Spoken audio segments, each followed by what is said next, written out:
Step back. First class isn't for your kind. The words slice through the boarding area like a blade.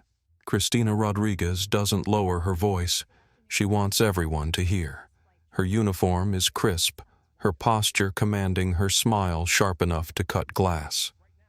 She plants herself directly in front of the elderly black couple blocking their path to the jet bridge. In exactly 25 minutes, Marcus Davis will walk through that same gate, the billionaire owner of the airline that employs her. Every person who humiliates his parents will be jobless before their flight lands. But Cristina doesn't know that yet. All she sees is what she wants to see. Two people who don't belong in her first-class cabin. Samuel Davis, 74, stands tall but patient. His dark brown skin is weathered by decades of work as a postal supervisor, his hands steady and gentle as they grip the handle of a worn leather carry-on. Beside him, Grace Davis, 71, clutches her boarding pass with both hands. Her silver hair is neatly arranged, her warm brown eyes kind but growing uncertain. They are dressed simply. Samuel in a pressed navy shirt and dark slacks. Grace in a soft blue blouse and comfortable shoes. No designer labels, no flashy jewelry, just two grandparents traveling to see their son. Ma'am Grace says softly, her voice carrying the patience of a woman who spent 35 years as an elementary school principal. Our tickets clearly show seats 2A and 2B. Cristina snatches the boarding passes from Grace's hands. She doesn't even glance at them before tearing them in half. The sound echoes like a gunshot in the sudden silence of the gate area. I don't care what your tickets show. Cristina snaps her Hispanic accent thick with disdain. I care what you can actually afford. And people like you don't afford first class. Around them, other passengers freeze. A businessman lowers his phone. A mother pulls her child closer. Someone starts recording but keeps the camera low hidden. Samuel's jaw tightens, but his voice remains calm. We paid for those seats. Our son purchased them for us. Your son. Cristina laughs, the sound bitter and mocking. Let me guess. He's a doctor, right? A lawyer. That's what you people always claim. She turns to the gate agent behind the counter. Tyler, print new boarding passes for these two. Economy. Separate them. We can't have them thinking they've won something here. Tyler Mitchell, 29. Pale with nervous energy, hesitates for just a moment. He's seen this before. He knows it's wrong. But Cristina is his supervisor and he needs this job. The printer chirps. Two new boarding passes emerge. Grace looks down and her heart sinks. Row 34F, row 36B. Not together. Not even close. The back of the plane where the bathrooms smell and the engines roar loudest. There, Cristina says, waving the new passes like victory flags. Problem solved. Next time, maybe consider flying somewhere more appropriate for your budget. The boarding area at Phoenix Sky Harbor International Airport buzzes with the usual Thursday afternoon energy. Flight 4047 to Atlanta sits at Gate B12, a Skyline Airlines Boeing 737 that gleams silver in the Arizona sunshine streaming through floor-to-ceiling windows. Samuel and Grace Davis have been married for 52 years. They've survived segregation, raised 3 children, buried parents, celebrated grandchildren, and weathered every storm life threw at them. But standing here holding torn boarding passes, they feel smaller than they have in decades. You can't do this, Grace whispers, but her voice lacks conviction. She's seen this script before. Different decade, same hatred. Cristina Rodriguez adjusts her flight attendant wings, a 12-year veteran who's learned to wield her uniform like armor. Her dark hair is pulled back in a perfect bun, not a strand out of place. She's 5'6", but carries herself like she's 6 feet tall, especially when dealing with passengers she deems unworthy. Watch me, Cristina says. She motions to Tyler, who approaches reluctantly. Mr. Mitchell, Please explain our boarding policies to these passengers. Apparently, they're confused about how airlines work. Tyler Mitchell graduated from Arizona State 3 years ago with dreams of becoming a pilot. Instead, he's stuck checking tickets and taking orders from Christina. His blonde hair is styled conservatively. His blue eyes dart nervously between the elderly couple and his supervisor. Ma'am Tyler addresses Grace, his voice barely above a whisper. Skyline Airlines reserves the right to adjust seating assignments for operational reasons. What operational reasons? Samuel asks. His voice carries the authority of a man who supervised 30 postal workers for 20 years, who never missed a day, who earned respect through consistency and fairness. Tyler glances at Christina, who nods encouragingly. Well, sir, sometimes the manifest shows discrepancies, upgrades that weren't properly verified, tickets that might have been, obtained through irregular channels. The accusation hangs in the air like smoke. Samuel's hands clench into fists, then slowly relax. Grace places a gentle touch on his arm. After 5 decades together, she knows his tells. She knows when he's fighting not to become the angry black man they want him to be. Are you suggesting we stole these tickets? Samuel asks quietly. Christina steps closer, invading their space. I'm not suggesting anything. I'm telling you that first class is for verified passengers only. And right now, you're not verified. Behind them, the gate area has gone silent. Travelers pretend to read phones, check watches, anything to avoid the uncomfortable reality playing out in front of them. A few record discreetly. Most look away. Maria Fernandez, a ground crew supervisor in her mid-30s, watches from beside the jet bridge door. She's seen Christina pull this routine before. Always with passengers who don't fit the right profile. Always with enough plausible deniability to avoid consequences. Maria's radio crackles. Ground crew to gate B12 boarding ready in 15 minutes. She acknowledges the call but doesn't move. Something about this feels different. More cruel. More public. The elderly couple's dignity being stripped away piece by piece and no one stopping it.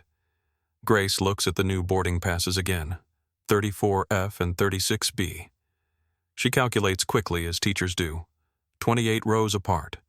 She'll be squeezed against the window in the back, Samuel alone in the middle aisle, both of them surrounded by strangers. Please, Grace says. And the word costs her something. We're both in our 70s. We have medical conditions. Could we at least sit together? Christina's smile turns predatory. Medical conditions like what? Besides entitlement. My wife has arthritis, Samuel explains patiently. Sitting alone in cramped conditions causes her significant pain. Then maybe Christina says, her voice dripping with false concern. You should have thought about that before trying to sit in seats you can't afford. Tyler shifts uncomfortably. He's witnessed Christina's cruelty before, but never this public, never this vicious. Part of him wants to speak up. The larger part wants to keep his job. The boarding passes have been issued, Tyler says weakly. Gate policy states. Gate policy. Samuel interrupts, gently states that passengers should be treated with dignity and respect. Does this look like respect to you, son? The question hits Tyler like a physical blow. He looks at the couple, really looks at them. Samuel's tired eyes holding decades of patience. Grace's hands trembling slightly as she grips her purse. 2 people who could be his own grandparents being humiliated for sport. Tyler starts, then stops. Christina's glare could melt steel. The decision is final. Christina announces loudly, ensuring nearby passengers can hear. Security will be called if there's any further disruption. She turns on her heel and strides toward the jet bridge, her heels clicking like a countdown timer. Tyler follows, shoulders hunched, not meeting the couple's eyes. Samuel and Grace stand alone with their new boarding passes, their original seats stolen, their dignity trampled. Around them, the gate area slowly returns to life as passengers realize the show is over. But not everyone is looking away. Maria Fernandez pulls out her phone and opens TikTok. Her finger hovers over the record button. Some things she thinks need to be witnessed. The gate area at B12 hums with uncomfortable energy. Passengers steal glances at Samuel and Grace, some with sympathy, others with the relieved gratitude of people watching someone else's misfortune. Rebecca Stone arrives like a storm front. At 52, she's the kind of gate manager who believes power exists to be exercised, not shared. Her auburn hair is pulled back in a severe bun, her pantsuit pressed to military precision. She surveys the scene with calculating eyes. "Problem here?" Rebecca asks Christina, though her tone suggests she already knows the answer she wants. "Just a seating mix-up," Christina replies smoothly. "Some passengers trying to occupy seats beyond their fare class. Standard procedure was followed." Rebecca nods approvingly. "Good. Can't have people thinking they can game the airline. Sets a bad precedent." She approaches Samuel and Grace with the confidence of someone accustomed to having the last word. "I understand there's been some confusion about your seating assignment." "No confusion," Samuel says calmly. "Our son purchased first-class tickets for us. We have confirmation numbers." "Had confirmation numbers," Rebecca corrects. "Those have been voided due to irregular booking patterns." Grace's head snaps up. "Irregular how? Multiple surname discrepancies. Payment method flags. The computer flagged your reservation for review.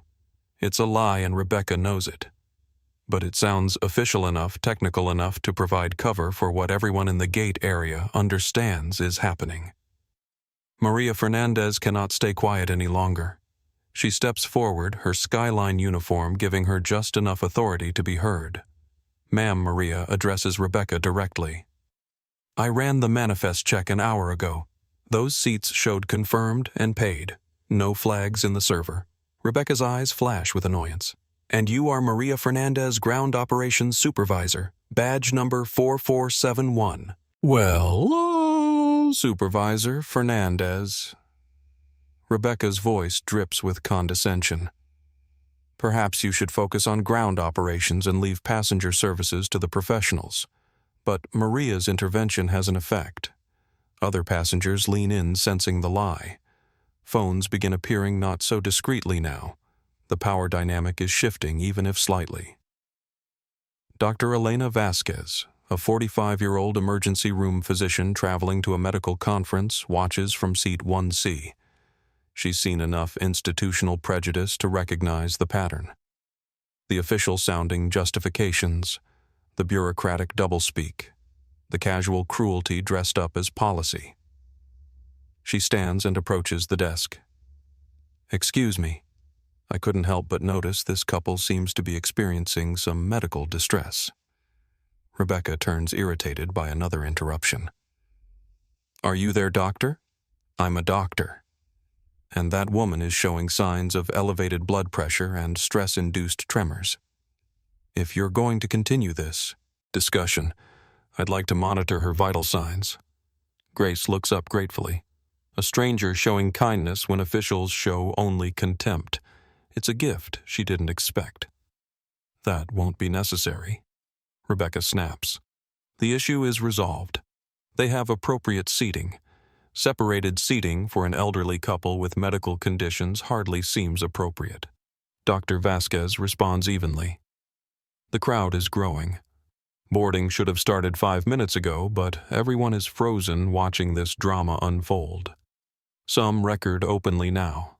Others whisper among themselves. Tyler Mitchell stands behind Christina like a guilty shadow. He's watched this routine too many times, stayed silent too often.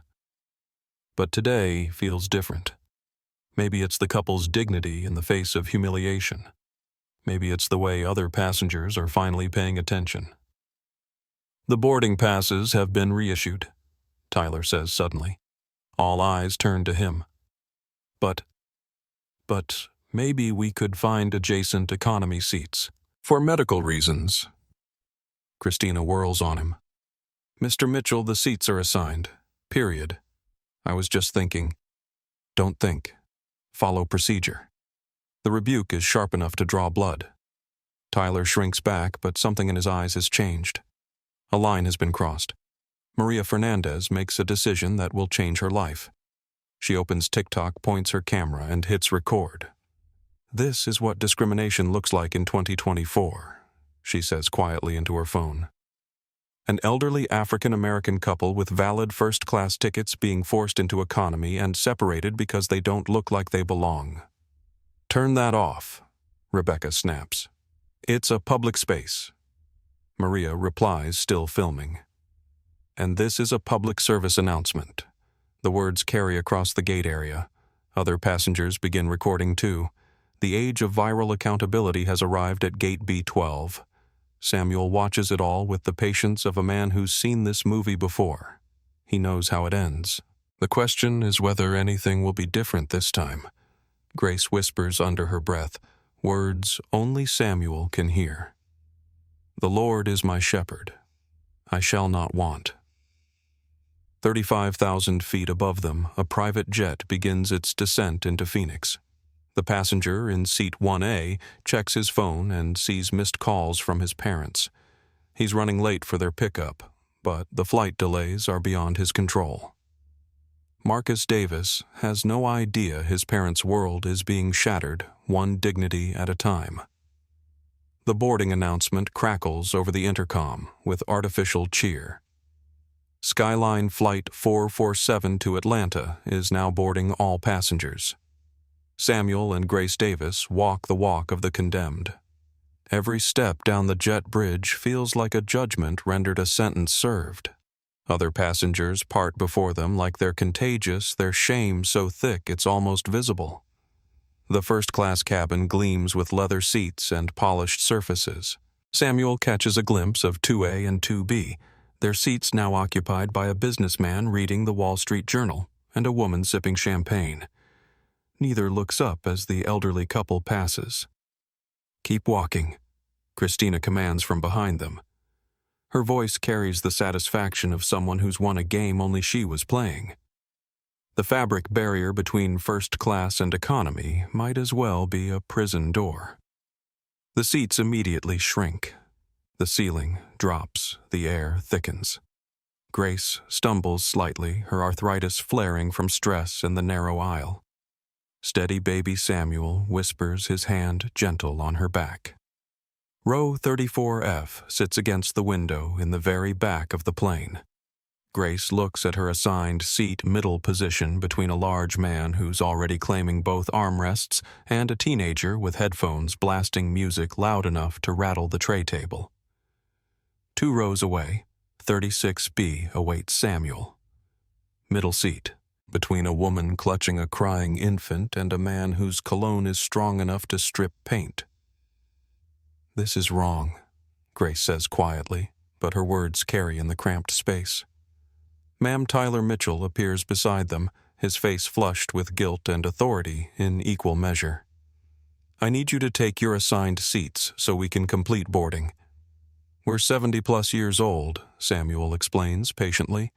"We've been married 52 years. We take care of each other.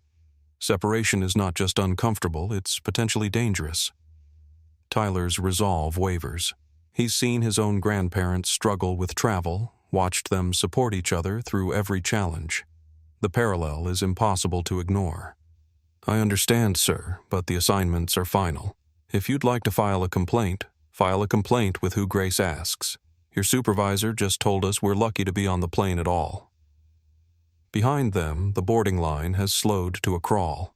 Passengers crane their necks to see what's causing the delay. Some mutter impatiently. Others watch with growing unease. Maria Fernandez follows the drama with her camera staying far enough back to avoid confrontation but close enough to document everything. Her TikTok video is already gaining views, shares, comments. The hashtag Elderly Dignity Matters is beginning to trend. Dr. Vasquez has taken a first-class seat but keeps looking back toward the commotion. Her medical training includes recognizing distress signals, and Grace Davis is showing all of them.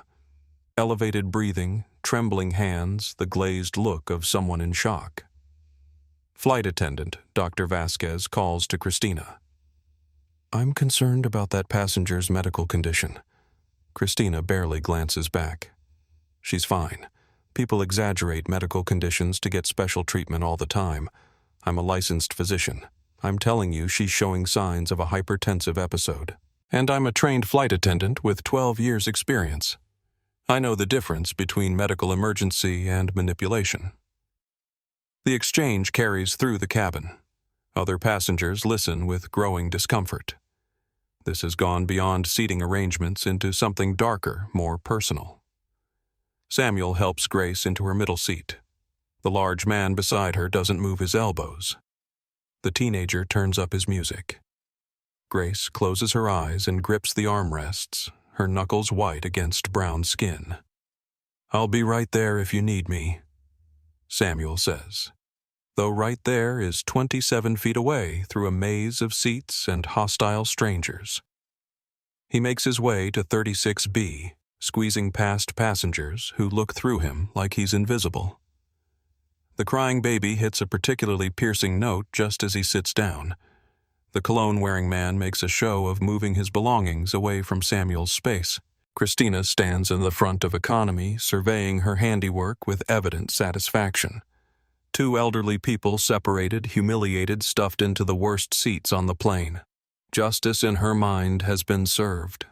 But 30 miles away, Marcus Davis's private jet is on final approach. The CEO of Atlantic Aviation Group, the parent company that owns Skyline Airlines, checks his phone one more time. Still no response from his parents. They're probably already boarding, he thinks. Always early to everything. If only he knew.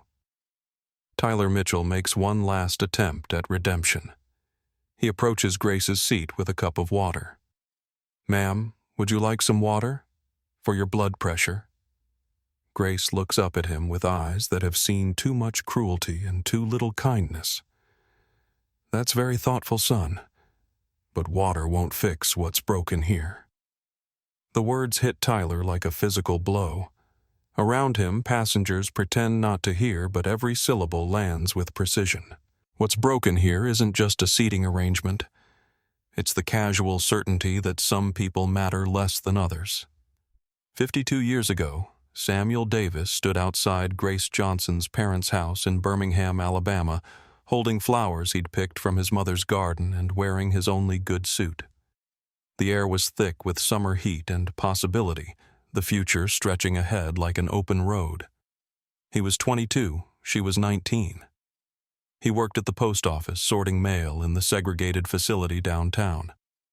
She taught Sunday school and dreamed of becoming a real teacher someday, when schools finally let black women do more than clean the classrooms. "You sure about this boy, Gracie?" Her father had asked that evening, rocking on the porch, while Samuel waited nervously in the parlor. "He's steady, but steady don't always put food on the table." Grace had smoothed her best dress and smiled with the confidence of a woman who sees past appearances to character. "Daddy, that man would walk through fire for the people he loves. And he's going to love our children the same way he loves me." She was right on both counts. Samuel had indeed walked through fire. 3 children raised on a postal supervisor's salary, a mortgage paid off early through overtime and sacrifice. 5 grandchildren who called him Papa and ran to him first at every family gathering. 45 years of steady work, never missing a day, earning respect through reliability rather than rhetoric. Grace had become the teacher she dreamed of being. Not just any teacher, a principal. 35 years shaping young minds at Carver Elementary, where she instituted the first reading program for struggling students and personally tutored kids whose parents worked double shifts. Her office walls were covered with graduation photos, wedding invitations, birth announcements from students who remembered the woman who believed in them when nobody else would. They built their life brick by brick, dollar by dollar, day by day. No shortcuts, no handouts, no excuses. When Samuel came home exhausted from lifting mail sacks and dealing with hostile supervisors who resented his competence, Grace would rub his shoulders and remind him that their children were watching. When Grace faced school board meetings where she was the only black face in the room, Samuel would iron her best dress and tell her to speak truth regardless of who wanted to hear it. Now they sit in the cramped economy section of Flight 447, separated like strangers, their lifetime of love and achievement reduced to the color of their skin and the assumptions of people who never bothered to learn their names. Samuel stares at the safety card without seeing it, remembering the conversation with Marcus 3 weeks ago. "Dad let me fly you first class. You and Mama have earned it. Son, economy is fine. We've never needed fancy. I know you don't need it. I want you to have it. For once in your lives, let someone take care of you the way you took care of everyone else." The tickets had arrived by overnight mail. 2 first-class seats on Skyline Airlines. Confirmation numbers printed in official-looking fonts. A gift from a son to parents who'd sacrificed everything so he could succeed. Marcus Davis had built Atlantic Aviation Group from nothing into a $4.2 billion empire. Private jets, commercial airlines, cargo operations across 3 continents. But his greatest achievement wasn't business success. It was remembering where he came from and who brought him there. He'd started Atlantic as a single-plane charter service working 18-hour days and sleeping in airport lounges. When banks wouldn't loan to a young black entrepreneur, Samuel had quietly mortgaged the family house to provide startup capital. When investors demanded control, Grace had reminded Marcus that integrity isn't for sale, no matter the price. "Your parents don't just love you," she'd told him during those early struggles. "They believe in you. Don't make them wrong about that." Every contract Marcus signed, every deal he negotiated, every expansion he planned, carried the weight of that belief. Atlantic grew because Marcus never forgot that success means nothing if it doesn't honor the people who made it possible. Grace shifts uncomfortably in her middle seat, the teenager's music pounding against her eardrums. Her arthritis flares when she's stressed and the cramped position sends sharp pains through her joints. She tries to find a comfortable position, but the large man beside her has claimed every inch of available space. She closes her eyes and returns to her morning routine, the one that sustained her through 52 years of marriage and 71 years of life. Psalm 23, memorized in childhood, polished smooth by repetition. "The Lord is my shepherd, I shall not want. He maketh me to lie down in green pastures." 2 rows away, Samuel watches his wife's discomfort with the helpless frustration of a man who spent 5 decades protecting her from everything he could control. Her head is tilted at an awkward angle. Her breathing is shallow. She's in pain and there's nothing he can do about it. The crying baby reaches a new octave of distress. The cologne-wearing man mutters about people who can't control their children. The woman with the infant looks exhausted, apologetic, desperate. "First time flying with a baby?" Samuel asks gently. She nods, tears threatening. "He's usually so good. I don't know why he won't stop crying." "Ear pressure," Samuel explains kindly. "It hurts when they're little. Try making him swallow, bottle pacifier, anything." The woman follows his advice, and the baby's crying subsides to whimpers. She looks at Samuel with grateful relief. "Thank you." I was starting to panic. 3 children, 5 grandchildren. Samuel smiles. "You learn a few things. It's a moment of human connection in an environment designed to strip away humanity. But it also reminds Samuel of what he and Grace have built together, and what they're losing with every passing minute in these seats they don't deserve." 20 minutes into the flight, Cristina Rodriguez begins her campaign of organized cruelty. It starts small service carts, parked just close enough to block Grace's access to the bathroom. Drink service that somehow skips over Samuel's row. Accidental bumps while passing through the aisle. Grace raises her hand politely during the beverage service. She needs water for her blood pressure medication due 30 minutes ago. Cristina sees her hand and deliberately looks away, serving the passenger behind her with exaggerated attention. "Excuse me," Grace says softly. "We'll get to you," Cristina replies without making eye contact. The service cart moves past Grace's row entirely. She watches it go with the quiet resignation of someone who's been erased from visibility too many times to count. Tyler Mitchell follows behind with the second cart, his face flushed with embarrassment and complicity. When he reaches Grace's row, he pauses. "Would you like something to drink, ma'am? Water, please. For medication." Tyler reaches for a cup, but Christina's voice cuts through the cabin like a whip. "Mitchell, that section gets served after first class and premium economy. Standard protocol." Tyler's hand freezes. He looks at Grace, sees her medication bottle clutched in her arthritic fingers, sees the need in her eyes.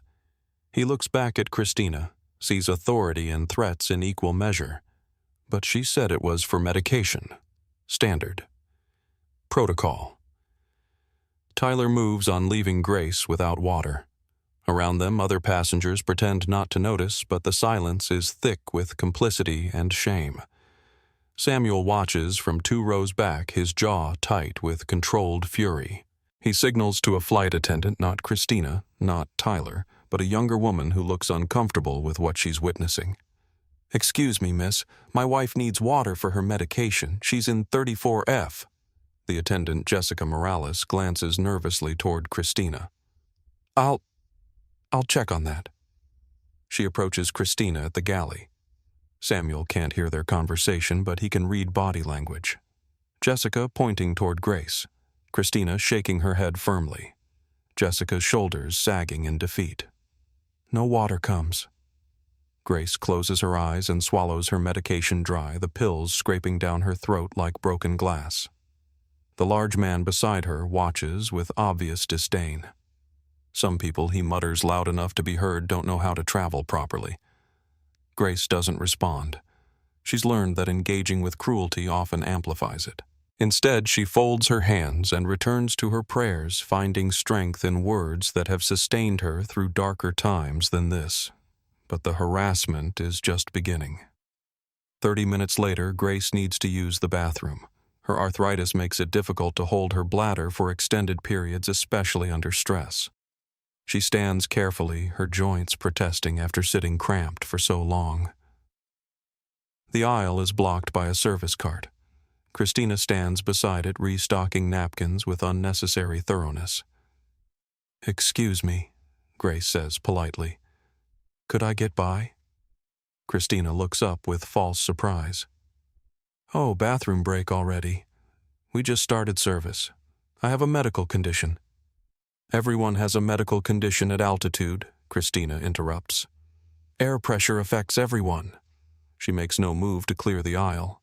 Grace stands beside her seat, increasingly desperate, while other passengers pretend not to see her distress. "Please," Grace says the word costing her dignity. "I really need to get by."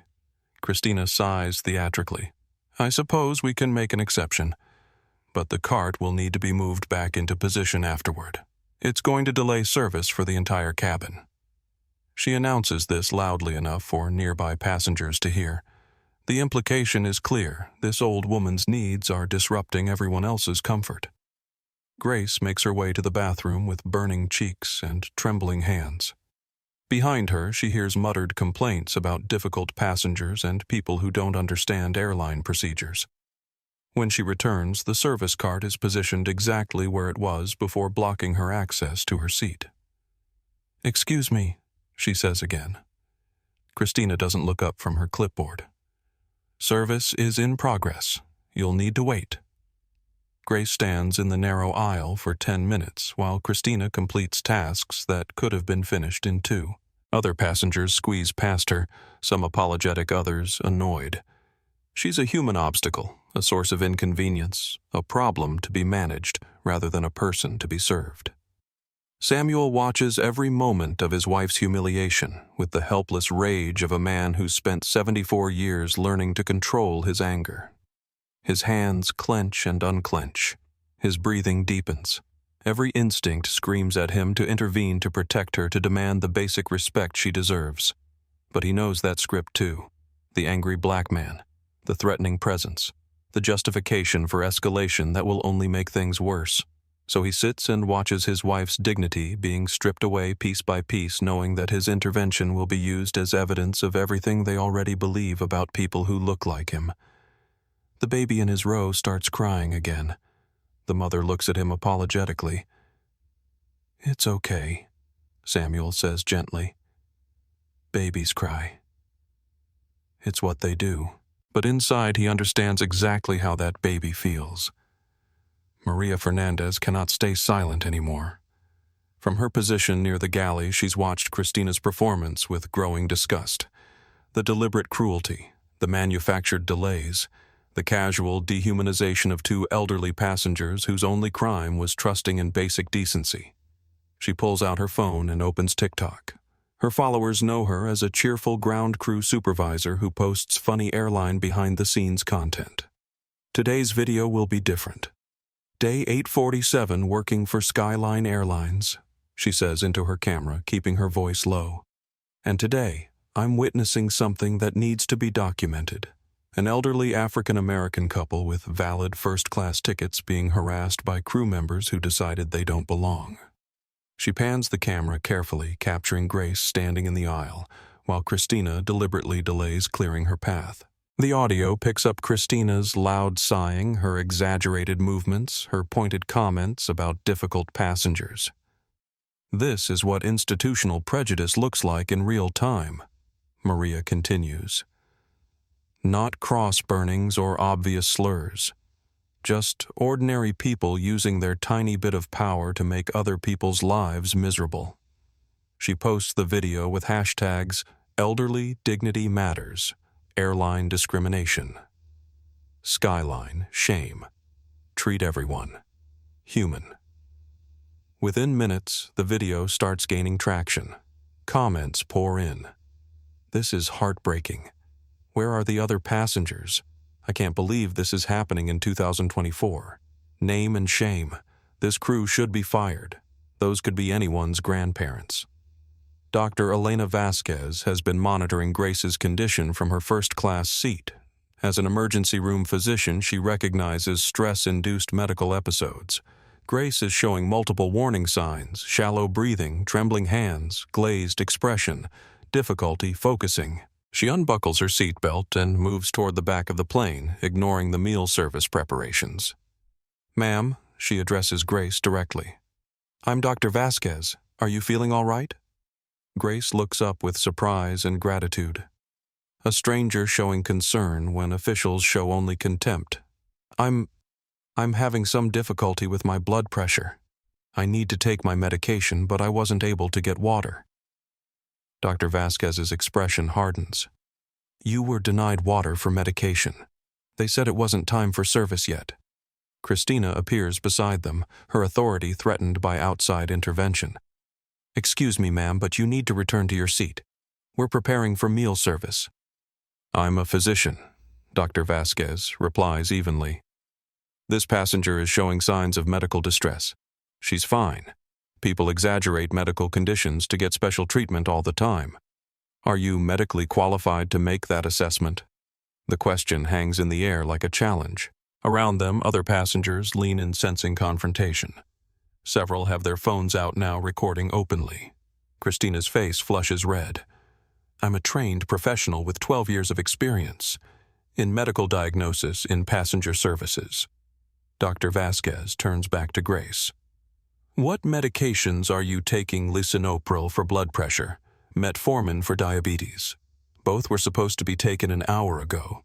Dr. Vasquez looks directly at Christina. "This passenger needs water immediately, and she should not be separated from her husband given her medical conditions." "The seating assignments are final," Christina snaps. "I don't care who you think you are. I think I'm a doctor watching a flight attendant endanger a passenger's health through deliberate neglect."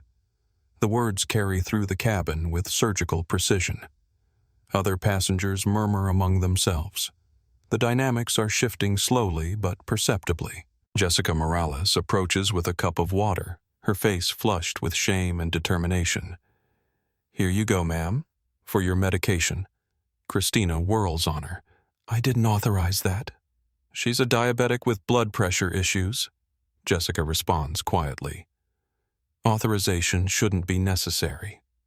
It's a moment of moral courage that surprises everyone, including Jessica herself. She's watched Christina's bullying for months without speaking up. Today, something inside her finally breaks. Grace takes her medication with trembling hands, the water like salvation after drought. "Thank you," she whispers to both Jessica and Dr. Vasquez. But Christina isn't finished. Her authority has been challenged publicly, and that cannot stand. There seems to be some confusion about airline policies she announces loudly enough for half the cabin to hear.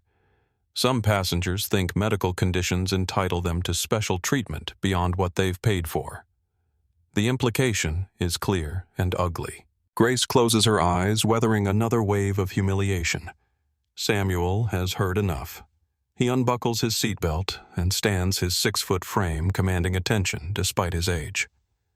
"Ma'am," he addresses Christina directly, his voice carrying the authority of 45 years, supervising postal operations. "My wife is not asking for special treatment. She's asking for basic human decency." There's a difference. Christina's smile turns predatory. "Sir, you need to remain seated. My wife needs medical attention. Your wife is getting medical attention from a qualified physician. She doesn't need intervention from you." The words are calculated to provoke exactly the response Christina wants. The protective husband losing his temper. The angry black man justifying everything she's already decided about him. But Samuel Davis has survived 74 years without giving bigots the satisfaction of confirming their prejudices. "You're right," he says calmly, sitting back down. She's in good hands. Christina's disappointment is visible. She'd hoped for escalation, for justification, for the dramatic confrontation that would paint her as the victim and them as the aggressors. Instead, she's left with a cabin full of passengers who've watched her torment elderly people for sport and a growing collection of phone videos that will follow her long after this flight lands. Grace Davis learned about dignity from her grandmother, born in 1903, to sharecroppers who owned nothing but their integrity. Baby girl Grandma Rose used to say, "They can take your money, your home, even your freedom. But your dignity lives inside where they can't reach. Don't you ever let them convince you to give it away." Sitting in 34F with her blood pressure medication finally working and her breathing slowly returning to normal, Grace holds tight to that inheritance. Around her, the cabin buzzes with uncomfortable energy as passengers process what they've witnessed. She closes her eyes and whispers words that have sustained her through every crisis. "Create in me a clean heart, O God, and renew a right spirit within me." Psalm 51:10. 2 rows back. Samuel draws on his own reserves of strength. His father had been a veteran of World War II, a man who'd fought for a country that wouldn't let him vote when he returned home. "Son," he'd said during Samuel's teenage years when anger threatened to consume him, "righteous anger is fuel. But don't let it become fire. Use it to build something better." Samuel had channeled that fuel into steady work, faithful marriage children raised with values that transcended circumstances.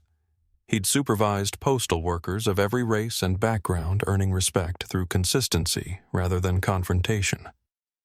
Now watching his wife's quiet strength in the face of deliberate cruelty, he understands that their greatest victory isn't fighting back. It's refusing to become less than who they are regardless of how they're treated.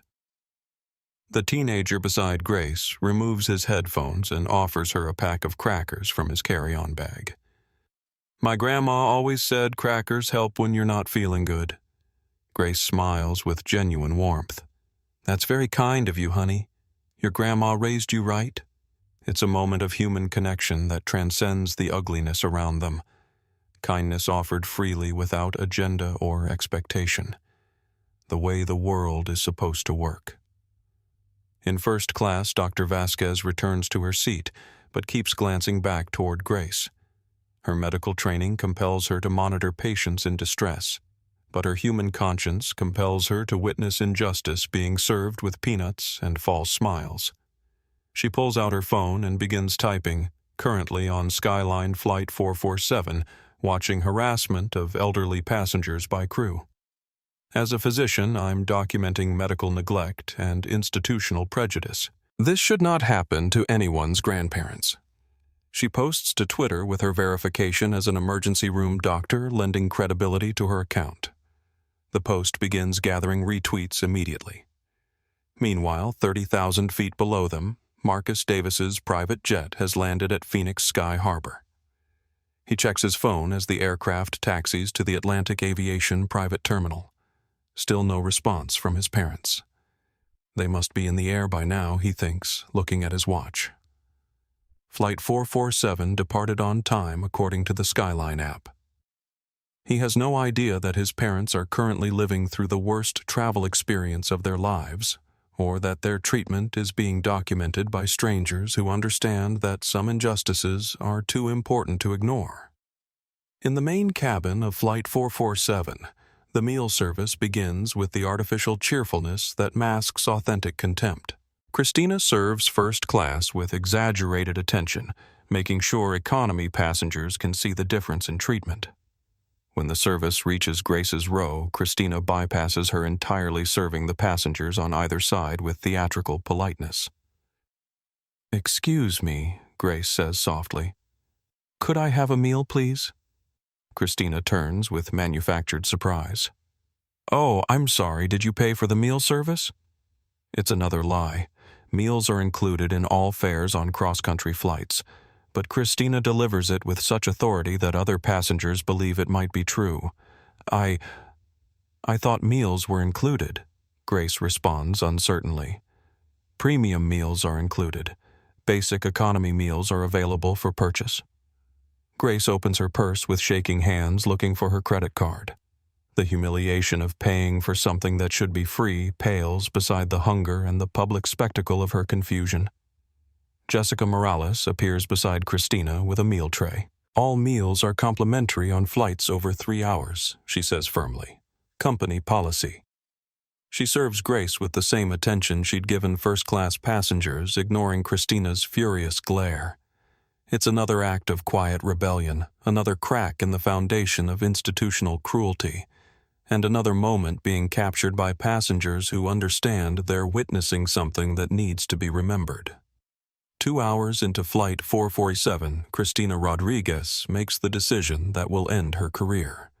The small acts of cruelty aren't providing enough satisfaction. The viral videos are gaining traction. Passengers are starting to openly support the elderly couple she's marked for humiliation. It's time for escalation. She approaches Rebecca Stone via text message. Passenger situation escalating. May need security intervention upon landing. Rebecca responds immediately. Elaborate. What type of situation? Christina types, carefully crafting her narrative. Male passenger becoming agitated about seating assignment. Making threatening statements. Female passenger claiming medical emergency to manipulate staff. Concerned about flight safety. Every word is calculated. Threatening statements that never happened. Manipulate staff to describe someone taking prescribed medication. Flight safety to justify any response that follows. Rebecca's reply comes quickly. Document everything. I'll coordinate with Atlanta security. Christina smiles with satisfaction. The bureaucracy of justification is now in motion. Whatever happens next can be blamed on passenger aggression and safety protocols. She approaches Samuel's row with Tyler Mitchell trailing reluctantly behind her. The baby nearby has finally stopped crying, sleeping peacefully against its mother's chest. The cabin hums with the quiet energy of people settling in for a long flight. Sir Christina addresses Samuel with official authority. I need you to come with me to discuss your behavior. Samuel looks up from his book with genuine confusion. My behavior. Multiple passengers have complained about your aggressive demeanor. I need to address this before it becomes a safety issue. The lie is so audacious, so completely disconnected from reality that Samuel doesn't immediately respond. Around him, passengers who've witnessed the entire encounter listen with growing incredulity. What aggressive behavior, Samuel asks calmly. Standing up without permission. Raising your voice to crew members. Making intimidating statements. Each accusation is a twist of reality designed to paint Samuel as the aggressor. Standing up to check on his wife becomes without permission. Speaking clearly becomes raising his voice. Requesting basic respect becomes intimidating statements. Dr. Vasquez unbuckles her seatbelt again. She's watched this drama unfold from the beginning, and she recognizes gaslighting when she sees it. "I've been monitoring this situation for 2 hours," she announces loudly enough for nearby passengers to hear. "That gentleman has been nothing but polite and respectful. Your accusations are completely false." Christina whirls on her. "Ma'am, please return to your seat. This doesn't concern you. A passenger being falsely accused of aggressive behavior concerns everyone on this aircraft. The cabin is electric now. Passengers lean forward, sensing major confrontation. Phones appear, cameras focus, social media posts begin in real time. Tyler Mitchell shifts uncomfortably beside Christina. He's watched Samuel for 2 hours. The man hasn't raised his voice, hasn't made threats, hasn't done anything except exist while black and married to someone Christina decided to target. Sir Tyler addresses Samuel directly, his voice thick with guilt. "Have you made any statements that could be interpreted as threatening?" It's a question designed to give Samuel an opportunity to defend himself. Tyler's small act of fairness in an environment of orchestrated cruelty. No, Samuel replies simply. "I asked if my wife could have water for her medication. I asked if we could sit together because of her medical conditions. That's the extent of my aggressive behavior." The words land with devastating accuracy. Around them, passengers murmur among themselves. The narrative Christina's trying to construct is collapsing under the weight of witnessed truth. But Christina isn't finished. She's committed to this course of action, and retreat isn't possible. "Sir, I'm going to need you to move to the front of the aircraft where we can better monitor the situation." "What situation?" Samuel asks. "The situation you've created through your behavior. It's circular logic designed to confuse and intimidate. But Samuel Davis has spent 45 years dealing with bureaucrats who use authority as a weapon. He recognizes the playbook. "I'll move wherever you want me to move," he says calmly. "But I'd like the record to show that I've done nothing wrong, and this appears to be retaliation for requesting basic courtesy." The precision of his response catches Christina off guard. She expected anger defensiveness, the kind of reaction that would justify her narrative. Instead, she's facing someone who understands exactly what's happening and refuses to cooperate with his own demonization. The record, Christina says with false authority, will show that a passenger became agitated and required intervention.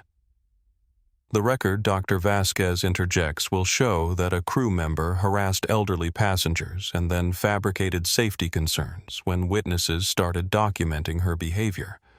The battle lines are drawn now. Christina and her manufactured crisis on one side. Samuel Dr. Vasquez and growing passenger support on the other. And 30 million TikTok views waiting to see who truth and justice really serve. Grace watches from her seat with the sick understanding that her husband is being transformed from victim to villain before her eyes. She's seen this script too many times. The gentle black man recast as threatening. The quiet dignity reframed as suspicious behavior. She stands carefully, her arthritis protesting, and makes her way toward the confrontation. "Ma'am," Tyler says quickly. "Please remain seated." "That's my husband," Grace replies with the authority of 52 years of marriage.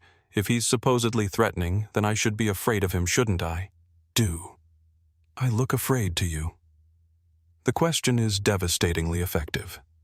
Grace approaches Samuel without hesitation, takes his arm with obvious affection, and stands beside him with the fearless support of a wife who knows her husband's character. "If he's dangerous," she continues, "why am I holding his hand instead of calling for help?" Christina's narrative crumbles completely. You can't claim a man is threatening when his elderly wife clings to him for comfort rather than protection from him. The cabin falls silent except for the engine noise and the quiet clicking of phone cameras documenting the moment truth stands up to power and refuses to back down. Maria Fernandez's TikTok video has exploded beyond her wildest imagination. In 3 hours, Elderly Dignity Matters has accumulated 2.3 million views, 847,000 shares, and 156,000 comments. The story is spreading faster than she can track. Her phone buzzes constantly with notifications. Reporter Jenkins has shared your video. Civil Rights Law has tagged you in a post. Airline Transparency wants to interview you. The comments section tells its own story. This is exactly what happened to my grandfather in 1962. Same script, different decade. I work for an airline and this behavior is not normal. Someone needs to be fired. Those could be my grandparents. This is heartbreaking. Name and shame. What's the flight number? What's the crew's names? But it's not just Maria's video anymore. Dr. Vasquez's Twitter thread has been retweeted 47,000 times by verified accounts, including journalists, civil rights lawyers, and celebrities. Jessica Morales has started posting from her crew account, risking her job to document what she's witnessing. Most powerfully, other passengers are recording from multiple angles. Samuel and Grace's confrontation with Christina is being captured by 6 different cameras, simultaneously creating a documentary record that can't be disputed or dismissed. Passenger rights posts Flight 447 Skyline Airlines. Real-time documentation of crew harassing elderly passengers. This is why we need federal passenger protection laws. TMZ reposts Maria's original video discrimination at 30,000 feet elderly couple humiliated by airline staff. Shocking footage inside. The Shade Room adds commentary, the audacity. In 2024.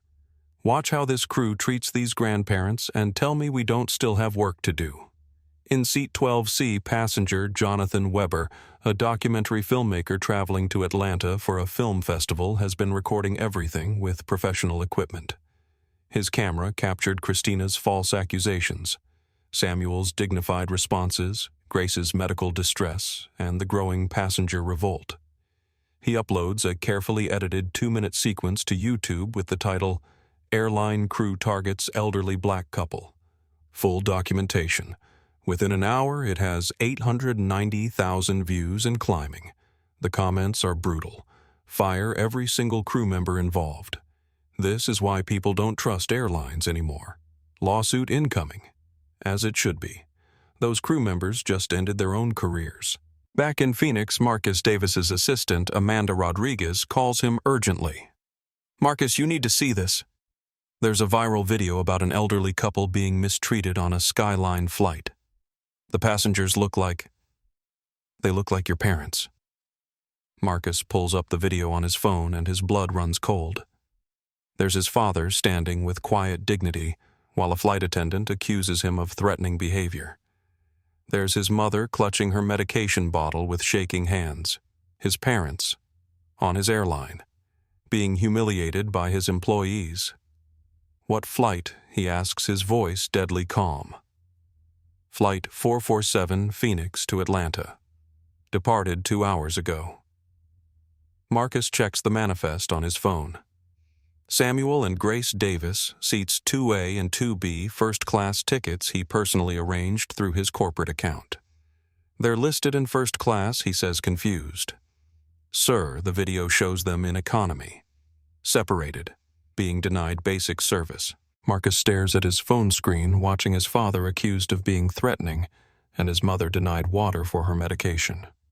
Rage builds in his chest like pressure behind a dam about to burst.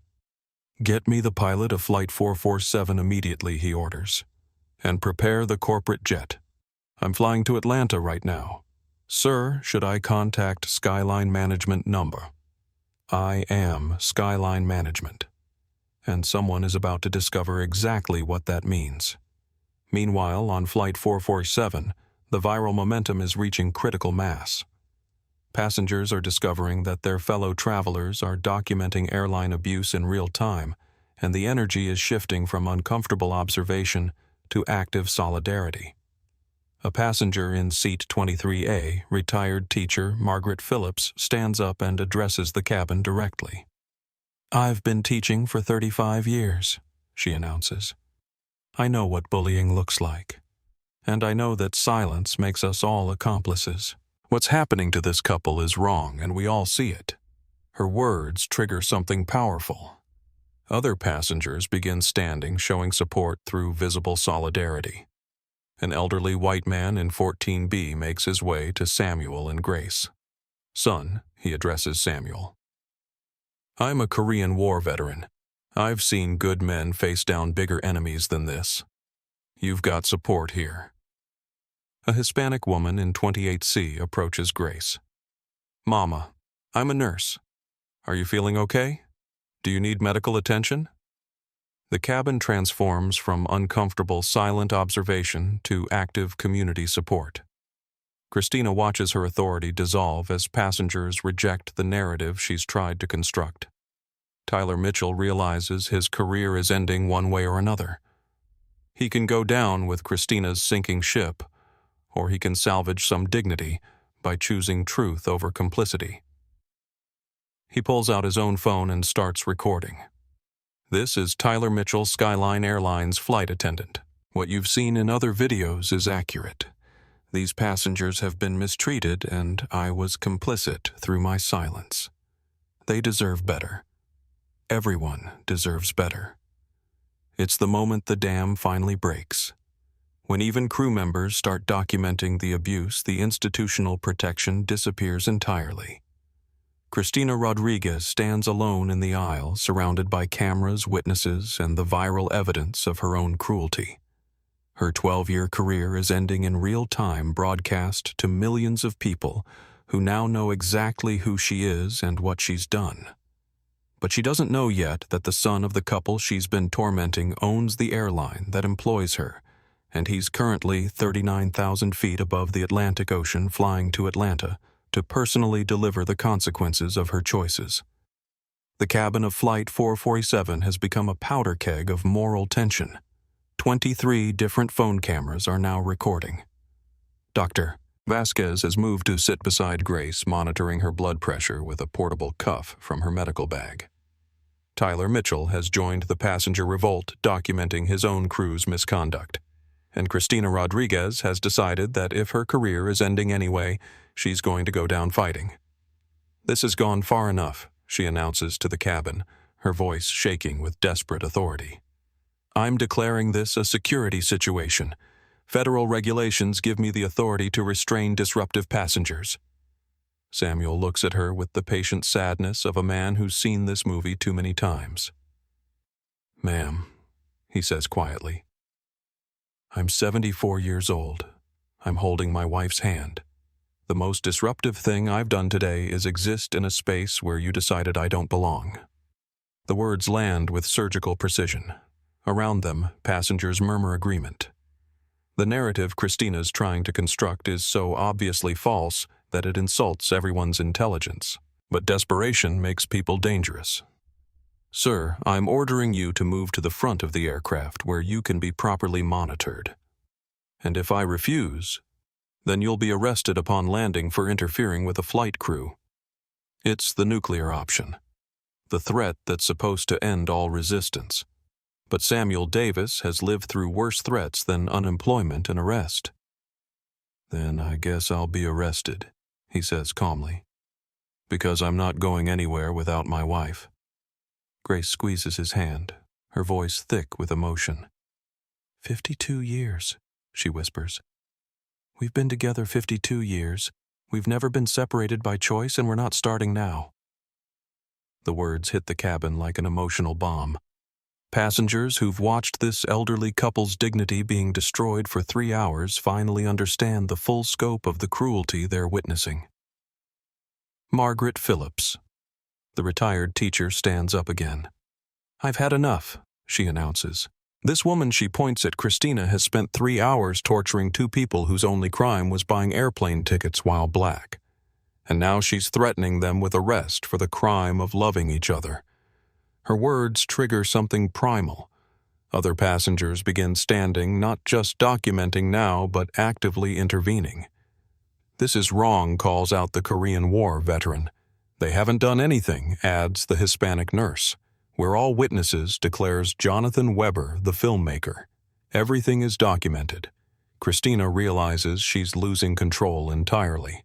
Her authority is dissolving in real-time, broadcast live to millions of viewers. She makes one final desperate play. "Fine," she snaps. "If you want to support disruptive passengers over airline crew, then you can all explain it to federal marshals in Atlanta." She pulls out the aircraft phone and dials the cockpit. "Captain Palmer, this is Rodriguez. We have multiple passengers interfering with crew operations. I'm requesting law enforcement meet the aircraft in Atlanta." In the cockpit, Captain Jake Palmer, a 22-year veteran who's watched Christina's patterns of abuse for months without intervening, faces his own moment of reckoning. What exactly are the passengers doing, Christina? Refusing to comply with crew instructions, creating a disturbance, supporting aggressive behavior. Palmer checks the security cameras that monitor the main cabin. He sees an elderly black couple holding hands while surrounded by supportive passengers.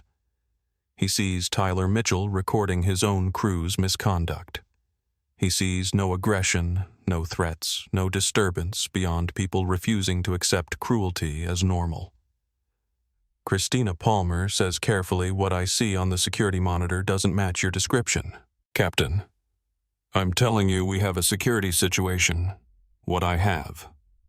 Palmer interrupts is a crew member who appears to be harassing passengers and then fabricating security concerns when called out for it. The captain's words echo through the cabin via the open phone line. Christina realizes that even her last institutional ally has abandoned her. Dr. Vasquez takes the opportunity to address Palmer directly. "Captain, this is Dr. Elena Vasquez in seat 1C.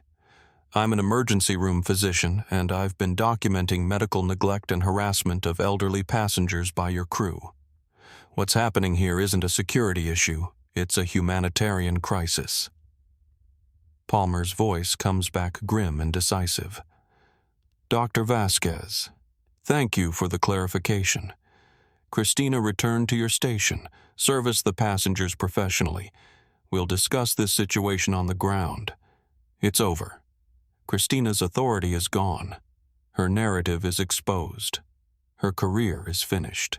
She stands alone in the aisle, surrounded by cameras and witnesses with nowhere left to run. Samuel Davis looks at his wife with infinite tenderness. "You okay, baby?" Grace nods, tears finally flowing freely. Not from sadness, but from relief. From gratitude. From the overwhelming emotion of watching strangers choose courage over comfort to stand with them in their moment of need. "I'm proud of you," she whispers to Samuel. "Proud of how you handled this. Proud of who you are." Around them, passengers begin to applaud. Not celebration, but recognition. Two people who refused to surrender their dignity even when the entire airline apparatus was designed to strip it away. Two people who showed everyone else what quiet strength looks like under pressure.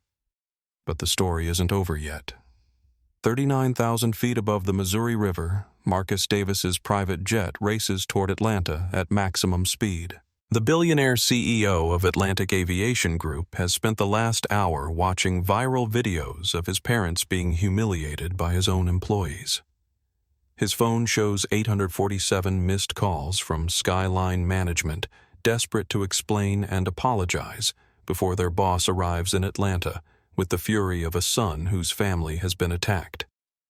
They're too late for explanations. Marcus Davis is coming to collect what's owed. The Gulfstream G650 touches down at Hartsfield-Jackson Atlanta International Airport with the precision of controlled fury. Marcus Davis unbuckles his seatbelt before the aircraft stops rolling. His jaw tight with the kind of anger that doesn't explode, it calculates. For 3 hours, he's watched viral videos of his parents being humiliated. His father accused of threatening behavior for asking for basic respect.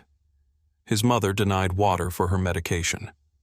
Both of them separated and degraded by employees of an airline he owns. His phone buzzes constantly with damage control calls from Skyline management. He ignores them all. "Sir," his pilot announces, "we're cleared to the Atlantic Aviation Terminal." No Marcus replies, his voice deadly calm. "Take me to the main terminal, gate A12. I want to meet flight 447 when it arrives." Marcus Davis built Atlantic Aviation Group from a single leased Cessna into a $4.2 billion empire. He owns controlling interests in 6 regional airlines, including Skyline. He employs 47,000 people across 3 continents. But all of that success means nothing if he can't protect the 2 people who made it possible. Samuel and Grace Davis had mortgaged their house to give him startup capital when banks wouldn't loan to a young black entrepreneur. They'd supported every risk, celebrated every victory, provided the foundation of love and values that shaped him into a man worth following. And now his employees, people whose paychecks depend on his decisions, have treated his parents like criminals for the crime of flying while elderly and black. The corporate jet taxis to the main terminal as Marcus reviews the situation on his phone. The viral videos have exploded beyond social media into mainstream news. CNN is running the story. The Washington Post has picked it up. The New York Times is calling for comment. Elderly dignity. Matters is trending worldwide with 7.4 million interactions. The story has become a symbol of everything wrong with corporate culture and institutional prejudice. But Marcus isn't interested in symbols. He's interested in justice. His phone rings. Again. This time it's David Harrison, CEO of Skyline Airlines, the man Marcus personally hired to run daily operations. Marcus answers on the first ring. "David."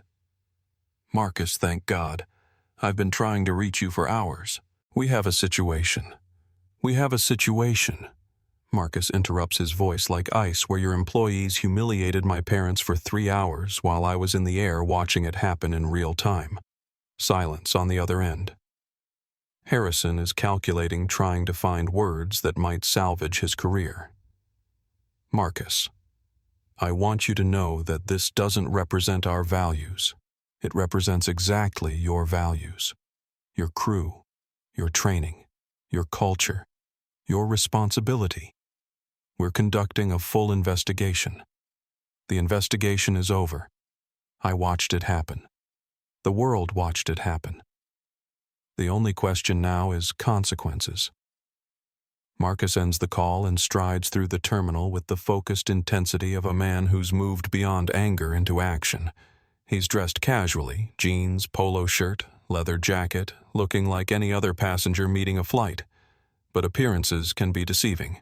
Flight 447 is scheduled to arrive at gate A12 in 17 minutes.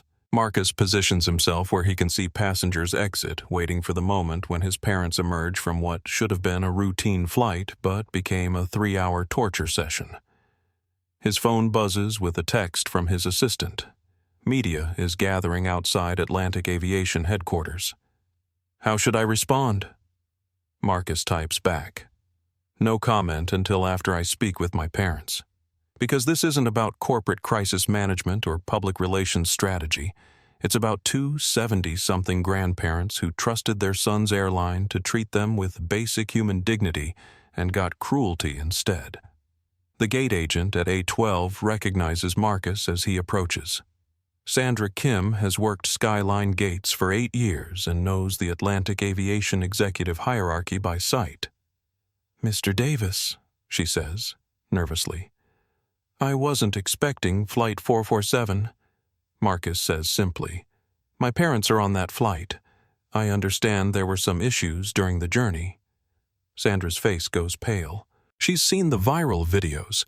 She knows what issues means, and she knows that the CEO of the parent company is standing in front of her asking about it in a tone that could freeze hellfire. "Sir, I should mention that we've received some reports about crew conduct. Internal investigation has already begun." "Where's the crew roster for that flight?" Sandra hesitates. Company policy prevents sharing crew information with passengers. But this isn't exactly a passenger. This is the man who signs her ultimate boss's paycheck. She prints the roster and hands it over. Marcus scans the names.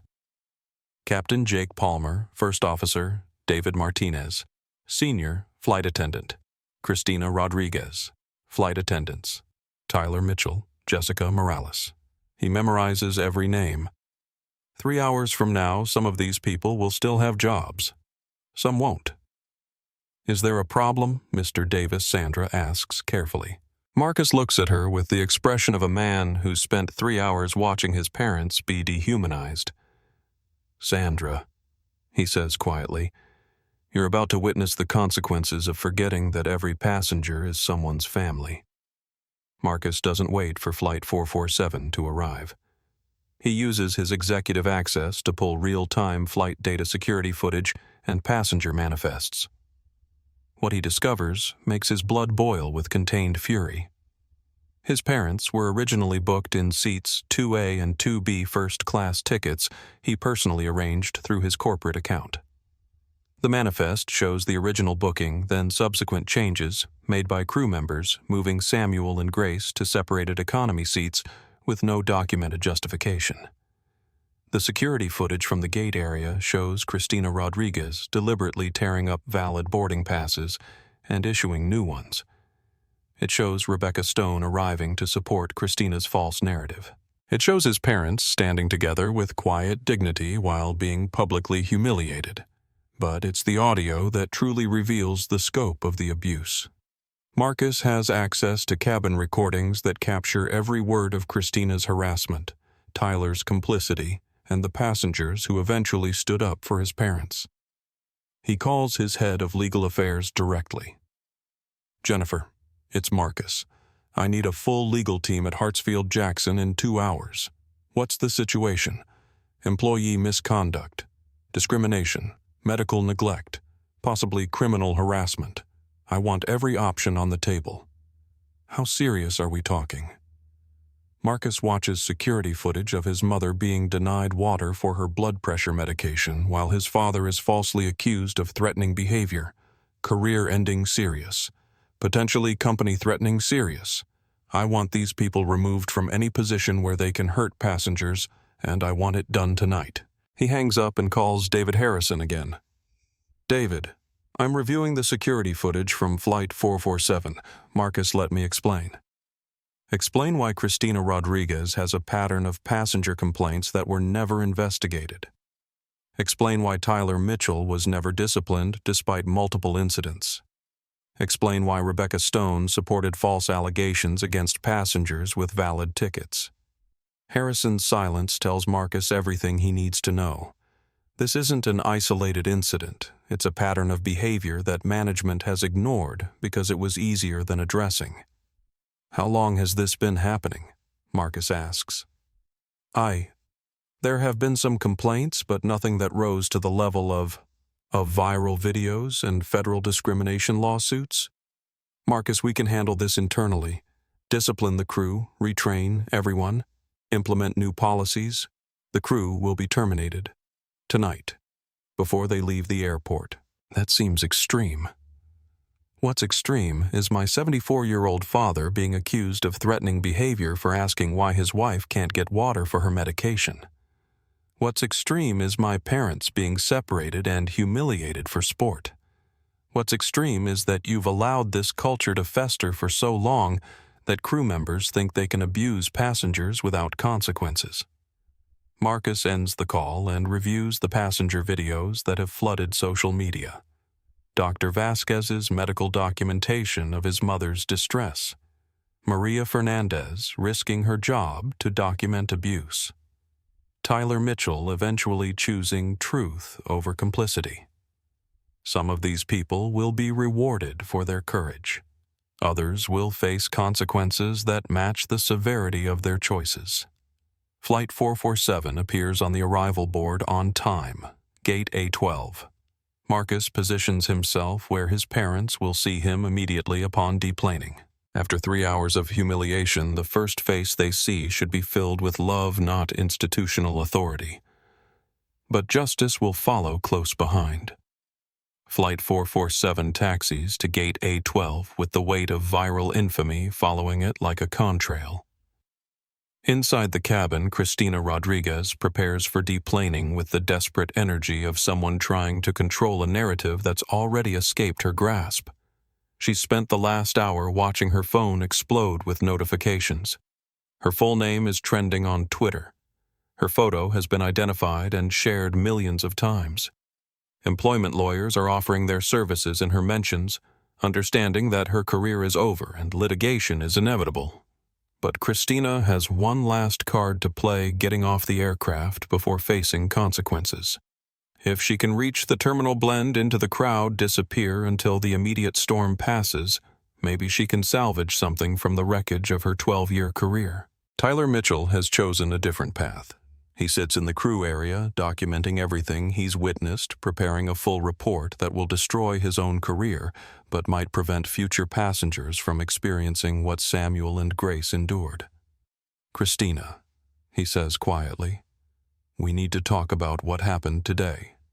"What happened," Christina snaps, "is that we followed standard procedures with difficult passengers and social media blew it out of proportion. We separated an elderly couple for no legitimate reason. We denied medical care. We fabricated security concerns. That's not standard procedure, that's actionable discrimination."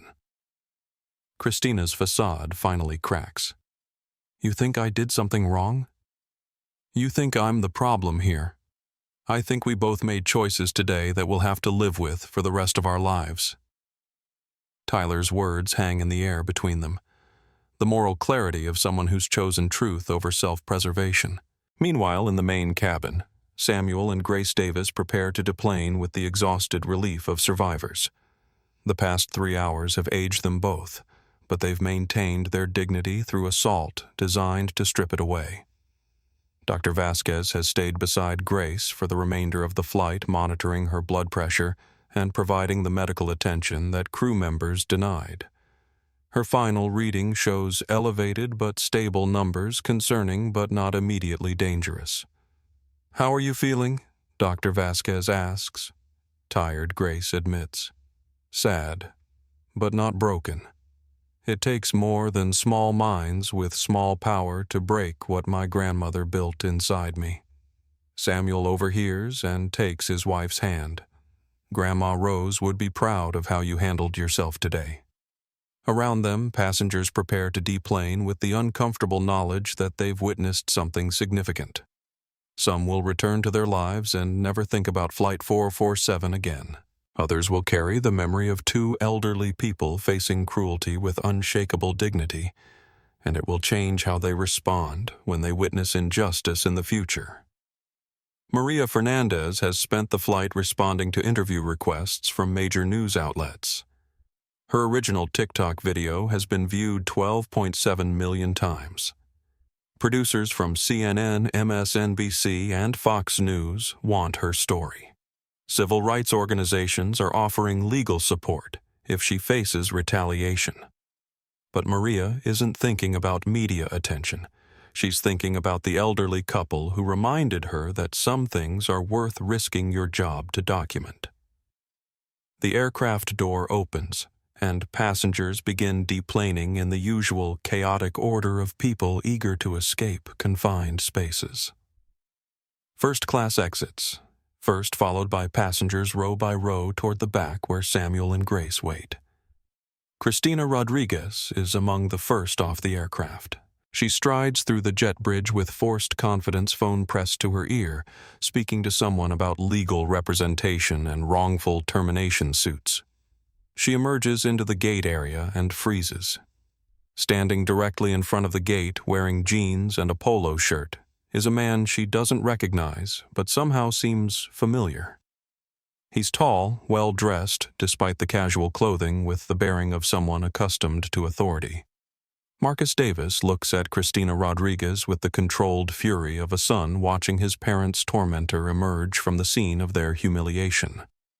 "Ms. Rodriguez," he says calmly, "we need to talk." Christina's confusion is evident.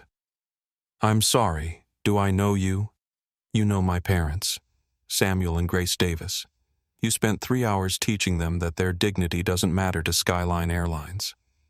The words hit Christina like cold water. She scans Marcus's face, looking for the resemblance she missed seeing Samuel's eyes and Grace's cheekbones in features she failed to recognize. "I don't understand," she says weakly. "My name is Marcus Davis. I'm the CEO and majority owner of Atlantic Aviation Group, which makes me your ultimate boss, which makes your treatment of my parents a personal matter that's about to become a professional catastrophe." Christina's world tilts off its axis. The passenger she thought she could abuse with impunity is the son of the man who controls her livelihood. The elderly couple she marked for humiliation has a billionaire son who watched every moment of their mistreatment via viral video. Around them, other passengers recognize Marcus from business magazines and news coverage. Phones appear, cameras focus. The moment is being documented in real time. "Mr. Davis," Christina stammers. "I think there's been a misunderstanding." "The only misunderstanding," Marcus replies, his voice carrying across the gate area, "is that you thought there would be no consequences for abusing passengers under my airline's name?" Behind Christina, Tyler Mitchell emerges from the jet bridge and immediately understands the situation.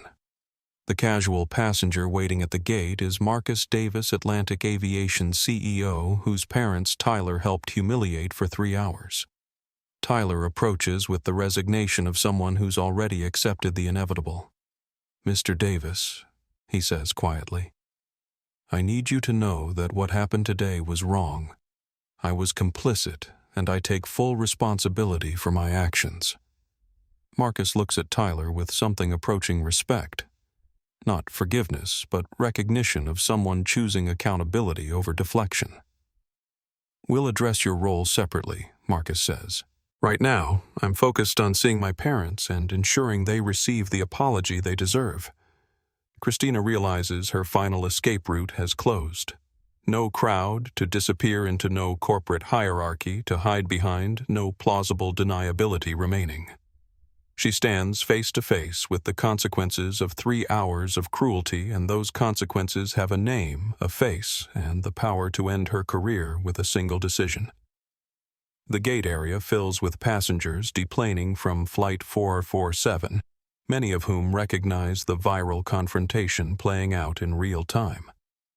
Cameras capture every moment as the architect of an elderly couple's humiliation faces the judgment of their son. And from the jet bridge, Samuel and Grace Davis emerge together hand in hand, about to discover that their son witnessed every moment of their ordeal and flew across the country to deliver justice personally. Samuel and Grace Davis emerge from the jet bridge expecting to find their son waiting with his usual warm smile and gentle hug. Instead, they find Marcus standing in the gate area with the controlled intensity of a man dispensing justice in real time. Marcus Grace calls out, confused by the tension crackling through the air around him. Marcus turns at his mother's voice and his expression immediately softens. The CEO disappears, replaced by a son who's watched his parents suffer for 3 hours and can finally hold them again. "Mom. Dad." He embraces them both, his arms protective and fierce. "Are you okay? Are you hurt?" "We're fine, baby," Grace says, though her voice trembles with exhaustion. "It was just a rough flight." Marcus looks at his father over his mother's shoulder. Samuel's eyes tell the story, tired, hurt, but unbroken. The quiet dignity intact despite assault. "I saw the videos," Marcus says quietly. "I saw everything." Samuel nods with understanding. "Then you know we handled ourselves appropriately. I know you were magnificent, both of you. I also know that what happened to you was unacceptable, and the people responsible are standing right behind you. Samuel and Grace turned to see Christina Rodriguez frozen in place, her face pale with the realization that her victim's son controls her professional fate. Tyler Mitchell stands nearby with the resigned posture of someone awaiting judgment. You're their son, Christina says weakly. I'm their son, Marcus confirms. I'm also the owner of this airline, which means your treatment of my parents was both personal assault and professional misconduct. He pulls out his phone and dials security. This is Marcus Davis Atlantic Aviation Group. I need security at Gate A12 immediately. We have employees who need to be escorted from the premises.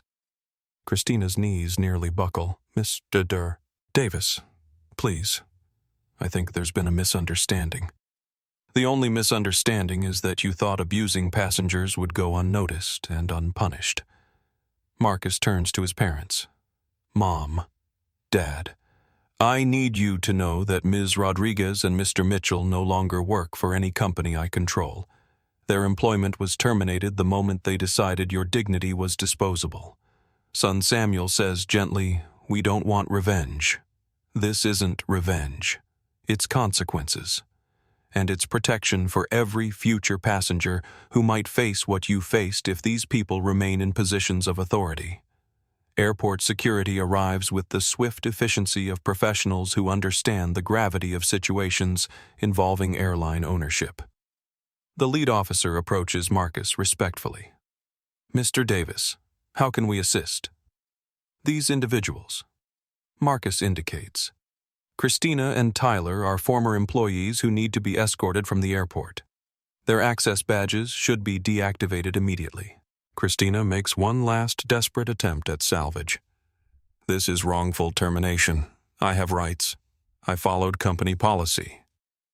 Marcus looks at her with the expression of someone who's spent 3 hours reviewing security footage and audio recordings.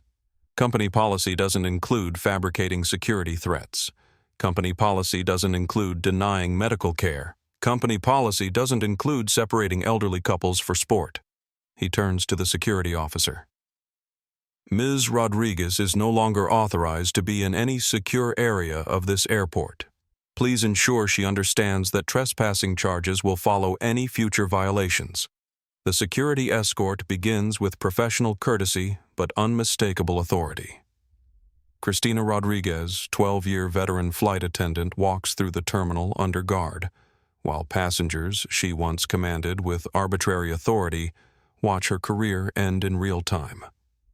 Tyler Mitchell approaches Marcus one final time. Mr. Davis, I know I'm fired. I know I deserve it. I just want you to know that your parents conducted themselves with more grace under pressure than anyone should have to. They're remarkable people. Marcus studies Tyler's face and sees genuine remorse alongside accountability. Mr. Mitchell, you'll receive your termination paperwork within 24 hours. However, your acknowledgement of wrongdoing and eventual stand for truth will be noted in your personnel file. That may matter to future employers. It's not forgiveness, but it's recognition that people can choose different paths even after making terrible choices. As Tyler is escorted away, Dr. Vasquez approaches the family. Mr. Davis, I'm Dr. Elena Vasquez. I monitored your mother's medical condition during the flight. She experienced stress-induced hypertension that could have been dangerous if left untreated. Marcus's jaw tightens. Medical neglect in addition to discrimination. I documented everything. If you pursue legal action, you'll have medical testimony supporting the severity of the crew's misconduct. Grace takes Dr. Vasquez's hands. Doctor, thank you. In a plane full of people, you chose to care about strangers. That means everything. The gate area buzzes with passengers and bystanders documenting the conclusion of a story that captivated millions. Justice being delivered not through courts or investigations, but through immediate accountability from someone with the power to ensure consequences match actions. Marcus's phone buzzes constantly with calls from Skyline management media outlets and legal representatives. He ignores them all. Today is about family dignity and ensuring that what happened to his parents never happens to anyone else's. "Mom, Dad," he says gently, "let's go home." The corporate jet is waiting. As they walk through the terminal together, other passengers approach with words of support, apologies for not intervening sooner, and gratitude for showing them what quiet courage looks like under pressure. Samuel and Grace Davis board their son's private aircraft with their dignity intact and justice delivered.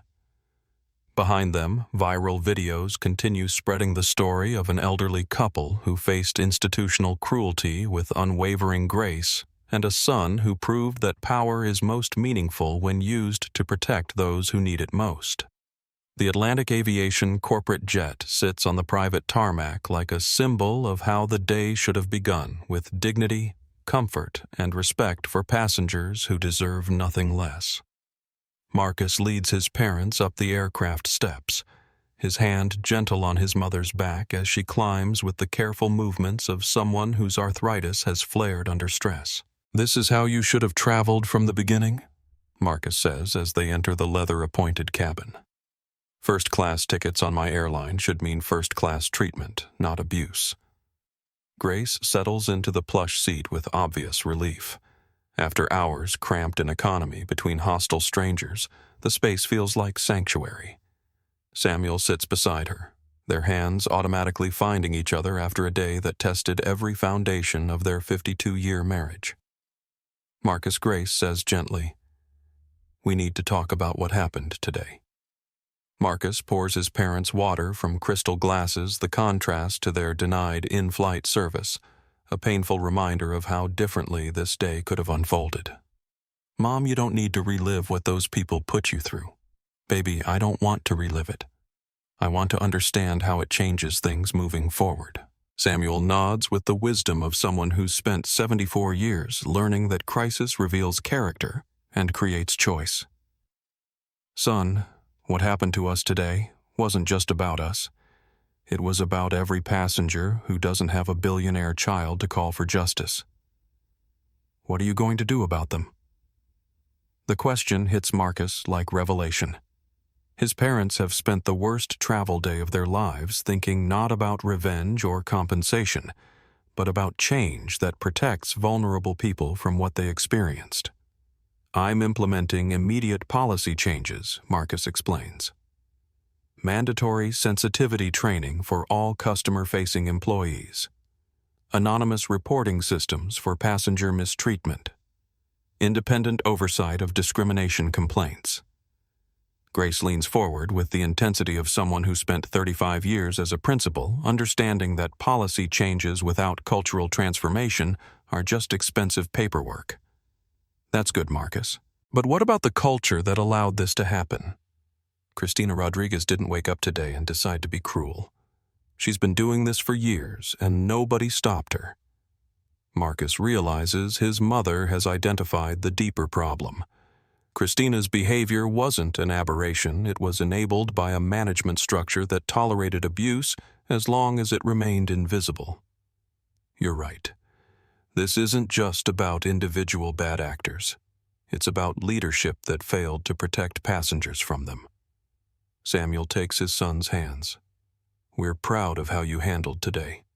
Firing those people was necessary, but the real work starts now building something better, where dignity isn't negotiable."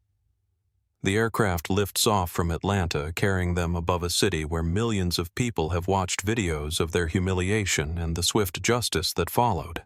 But for Marcus, the view from 39,000 feet provides perspective on challenges that extend far beyond one flight crew's misconduct. "Dad, how do you change a culture without destroying the good people who work within it?" Samuel smiles with the patience of someone who supervised diverse postal workers for 20 years, learning that transformation happens through example rather than mandate. "You start by making clear that dignity isn't a privilege some passengers earn, it's a right every passenger possesses. You reward the people who stood up for us today.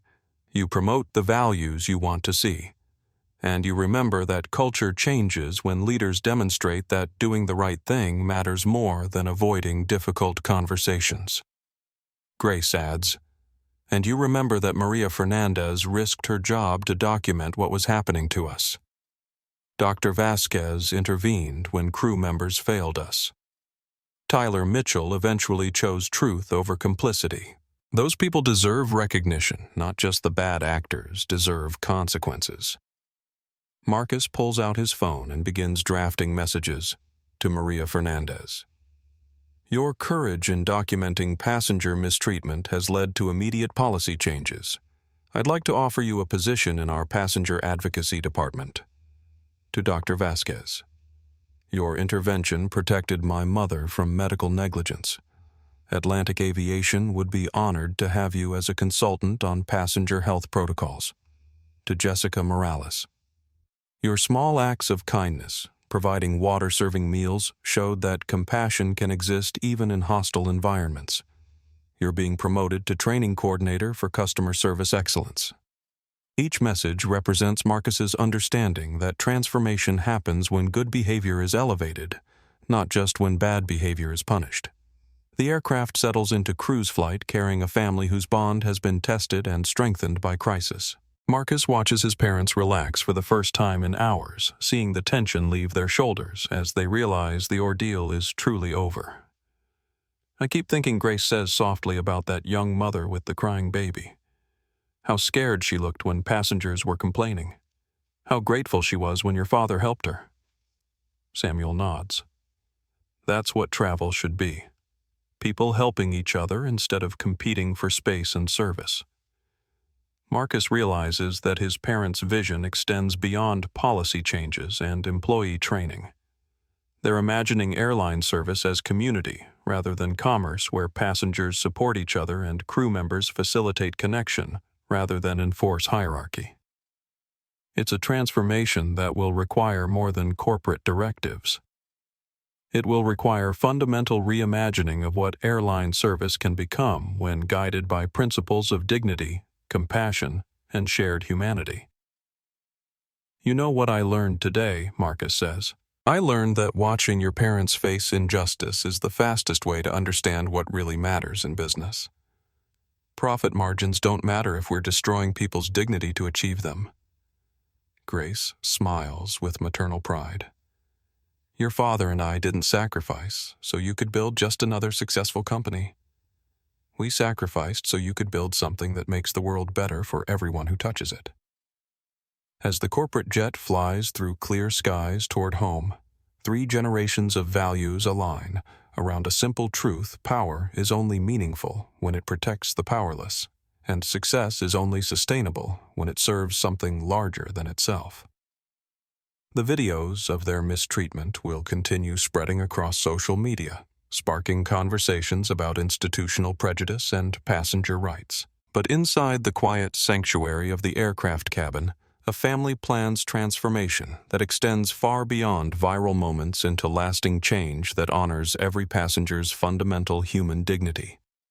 By the time Marcus Davis's corporate jet lands at Phoenix Sky Harbor, the story of Flight 447 has exploded across every major media platform. CNN leads with airline CEO's parents humiliated by his own employees. The Washington Post features viral video exposes airline discrimination against elderly passengers. Fox News runs the headline, "Billionaire's Parents Mistreated on Flight Crew Fired Immediately." Marcus's assistant, Amanda Rodriguez, meets them at the private terminal with updates that paint the scope of public response. Sir, we've received over 400 interview requests in the past 6 hours. Every major network, 3 documentary filmmakers, and international media from 12 countries. What's the tone overwhelmingly supportive of your parents and your response? Public opinion is strongly behind immediate termination of the crew members involved. Marcus helps his parents into the waiting car, their exhaustion evident after a day that transformed a routine family visit into a national conversation about dignity and discrimination. Amanda drafts a preliminary statement. Atlantic Aviation Group takes full responsibility for the mistreatment of passengers on Flight 447. The employees involved have been terminated immediately. We're implementing comprehensive policy changes to ensure this never happens again to anyone's family. Sir Legal wants to review any public statements. Legal works for me, not the other way around. Our response will prioritize truth and accountability over liability management. The drive home passes in comfortable silence, Samuel and Grace holding hands while processing a day that aged them both but left their fundamental values intact. Marcus watches Phoenix's familiar landscape scroll past, thinking about transformation that extends beyond corporate crisis management into genuine cultural change. His phone buzzes with a call from Jennifer Martinez, his head of legal affairs. Marcus, I need to brief you on potential litigation exposure. From who multiple directions. The terminated employees will likely claim wrongful termination. Civil rights organizations are reviewing federal discrimination charges, and ironically, passenger advocates are considering a class action representing everyone who's experienced similar treatment on our flights. Marcus considers the legal landscape while watching his parents rest in the back seat. Jennifer, here's our legal strategy. We're going to cooperate fully with every investigation, provide complete documentation of today's events, and accept responsibility for institutional failures that enabled this situation. That's not typically how we handle potential liability. It's how we handle accountability. If other passengers have faced similar treatment, they deserve justice and compensation. Our job is making sure it never happens again, not minimizing consequences for past failures. The conversation continues as they arrive at Samuel and Grace's modest two-story house in central Phoenix, the home where Marcus learned values that shaped him into someone capable of building billion-dollar enterprises while maintaining fundamental decency. Inside, Grace immediately moves to the kitchen to start dinner preparations. 52 years of marriage have taught her that normal routines provide stability after extraordinary stress. "Baby, you don't need to cook tonight," Samuel says gently. "I need to do something normal," Grace replies. "Something that reminds me who we are when we're not performing for cameras or defending our dignity from people who should know better." Marcus understands. His mother is reclaiming control over her environment after hours of powerlessness. The kitchen becomes sanctuary where she defines the terms of interaction. His phone rings constantly, legal counsel media relations, Skyline Management federal investigators beginning preliminary reviews. Each call represents consequences rippling outward from 3 hours of documented discrimination. But the most important call comes from Tyler Mitchell. "Mr. Davis, I know I have no right to call you directly. I just wanted you to know that I've been contacted by the Department of Transportation's Office of Aviation Enforcement and Proceedings. They're investigating discrimination complaints against Skyline. Are you cooperating with their investigation completely? I'm providing them with documentation of every incident I witnessed or participated in.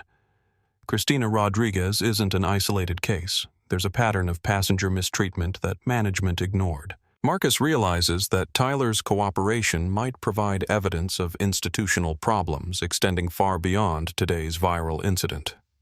"Tyler, your willingness to document these patterns might prevent other families from experiencing what mine experienced today.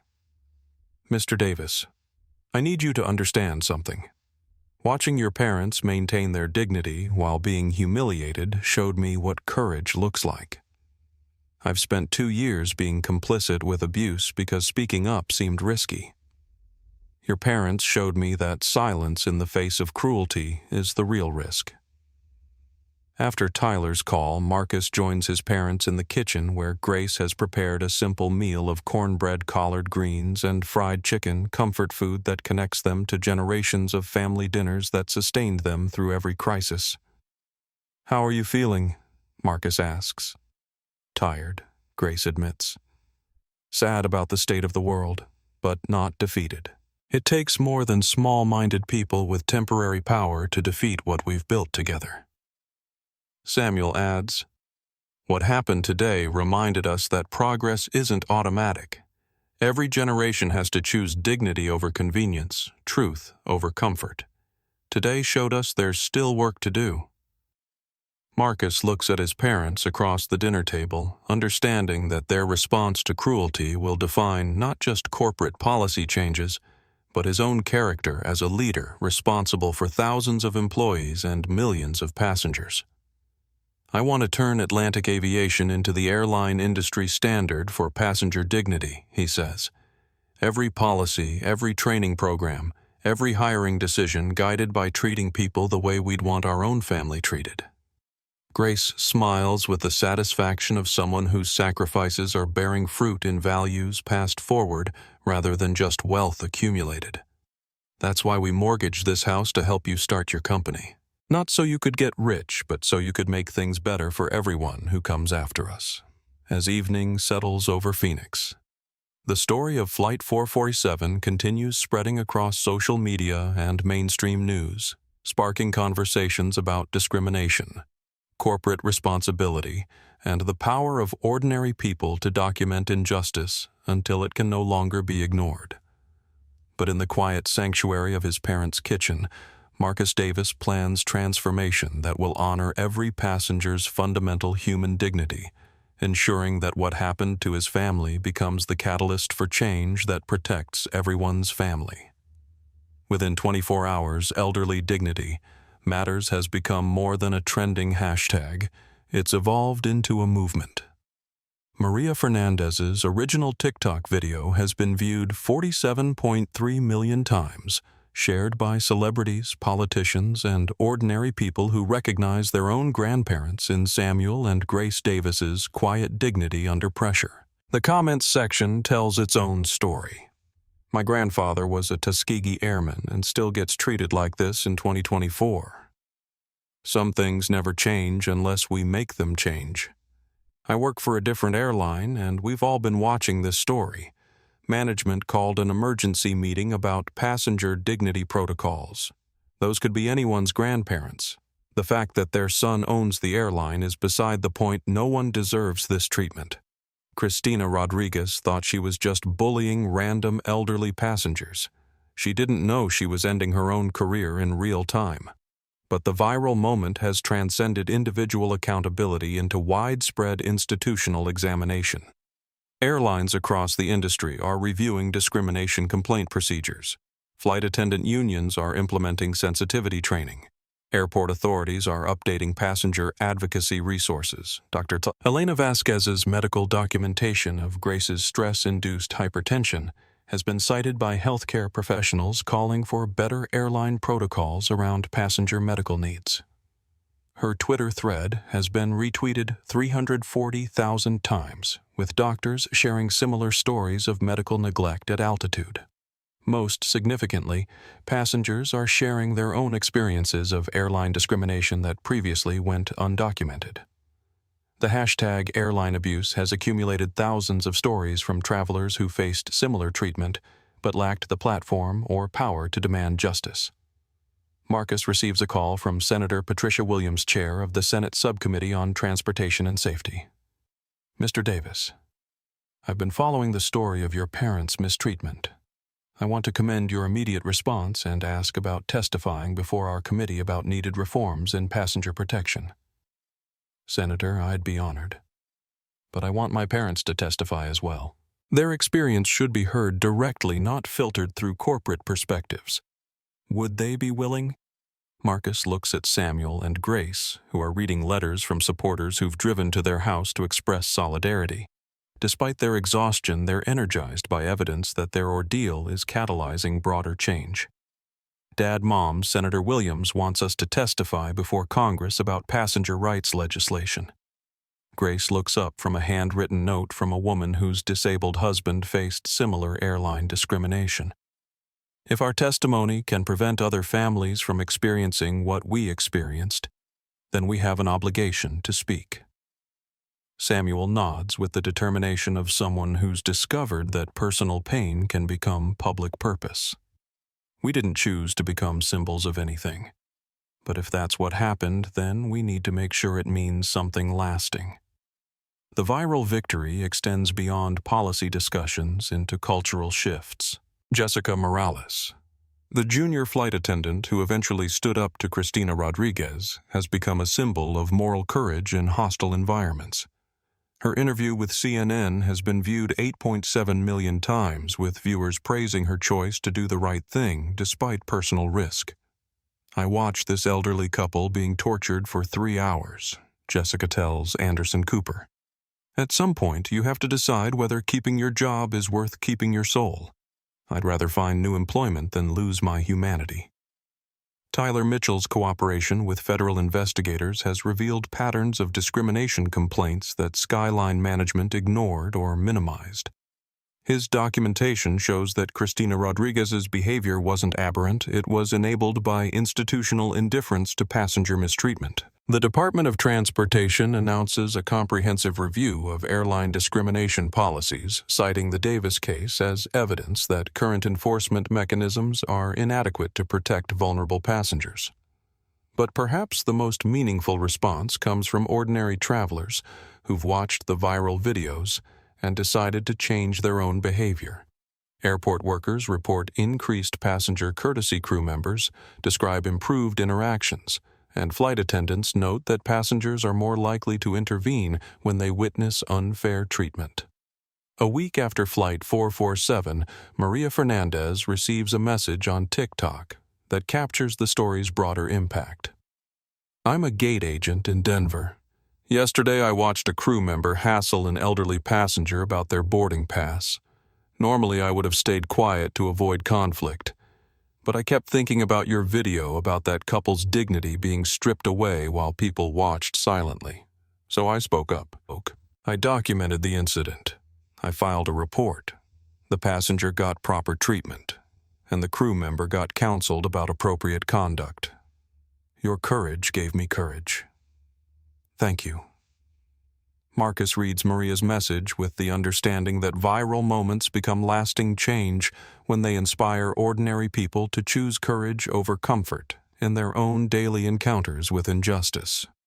The story of Flight 447 continues spreading across continents and cultures, translated into dozens of languages, discussed in legislative chambers and corporate boardrooms, analyzed by sociologists, and celebrated by civil rights advocates. But its deepest impact occurs in individual moments, when passengers choose solidarity over silence, when crew members choose compassion over compliance, and when ordinary people remember that everyone deserves to travel with dignity regardless of age, race, or economic status. Samuel and Grace Davis have become reluctant symbols of quiet strength under pressure. Their viral humiliation has transformed into viral inspiration, proving that grace under assault can be more powerful than anger in response to injustice. And their son Marcus has learned that the greatest business success means nothing if it doesn't protect the most vulnerable people from the worst human impulses. The airline industry will be forever changed by 3 hours when dignity was tested and refused to break. 2 weeks after Flight 447, Marcus Davis stands before the combined board of directors of Atlantic Aviation Group and its subsidiary airlines. The conference room overlooks Atlanta's skyline floor-to-ceiling windows, providing natural light that illuminates documents scattered across mahogany tables, policy drafts, training protocols, and implementation timelines for the most comprehensive airline reform initiative in industry history. Ladies and gentlemen, Marcus begins his voice carrying the authority of someone who's witnessed institutional failure's human cost firsthand. 3 weeks ago, my parents were humiliated by employees of an airline I own. That mistreatment was documented by millions of viewers worldwide, sparking conversations about discrimination that extend far beyond our company. He clicks a remote, and the wall screen displays viewer statistics from the viral videos. 89.7 million combined views, 340,000 shares coverage in 47 countries. This isn't just a public relations crisis, it's a moral reckoning. We have a choice: defensive damage control or transformative accountability. I've chosen accountability. Board member Patricia Henderson, a veteran airline executive, raises her hand. Marcus. While the incident was regrettable, implementing sweeping policy changes based on one event might be excessive. It wasn't one event. Marcus interrupts, sliding documents across the table. Tyler Mitchell's cooperation with federal investigators revealed 17 similar discrimination complaints filed against Skyline employees in the past 18 months. 17 incidents that management either ignored, minimized, or buried in bureaucratic procedures. The room falls silent as board members scan the documented complaints. Elderly passengers denied assistance. Disabled travelers forced to prove their conditions. Minority families separated without justification. A pattern of abuse that Cristina Rodriguez's viral cruelty merely exposed rather than initiated. The proposed reforms aren't excessive. Marcus continues. They're essential protection against institutional prejudice that's been operating unchallenged for years. He outlines the comprehensive transformation plan, immediate changes, zero-tolerance policy for passenger discrimination with immediate termination for violations. Anonymous reporting system allowing passengers and employees to document mistreatment. Independent passenger advocacy department with authority to investigate complaints. Mandatory quarterly dignity training for all customer-facing employees. Structural reforms. Passenger Bill of Rights, prominently displayed at every gate and printed on every ticket. Medical assistance protocols ensuring health needs receive priority over operational convenience. Family accommodation policies preventing separation of elderly or disabled passengers without documented safety justification. Cultural sensitivity consultants overseeing hiring training and performance evaluation. Accountability measures. Employee performance evaluations, weighted 40% on customer dignity metrics.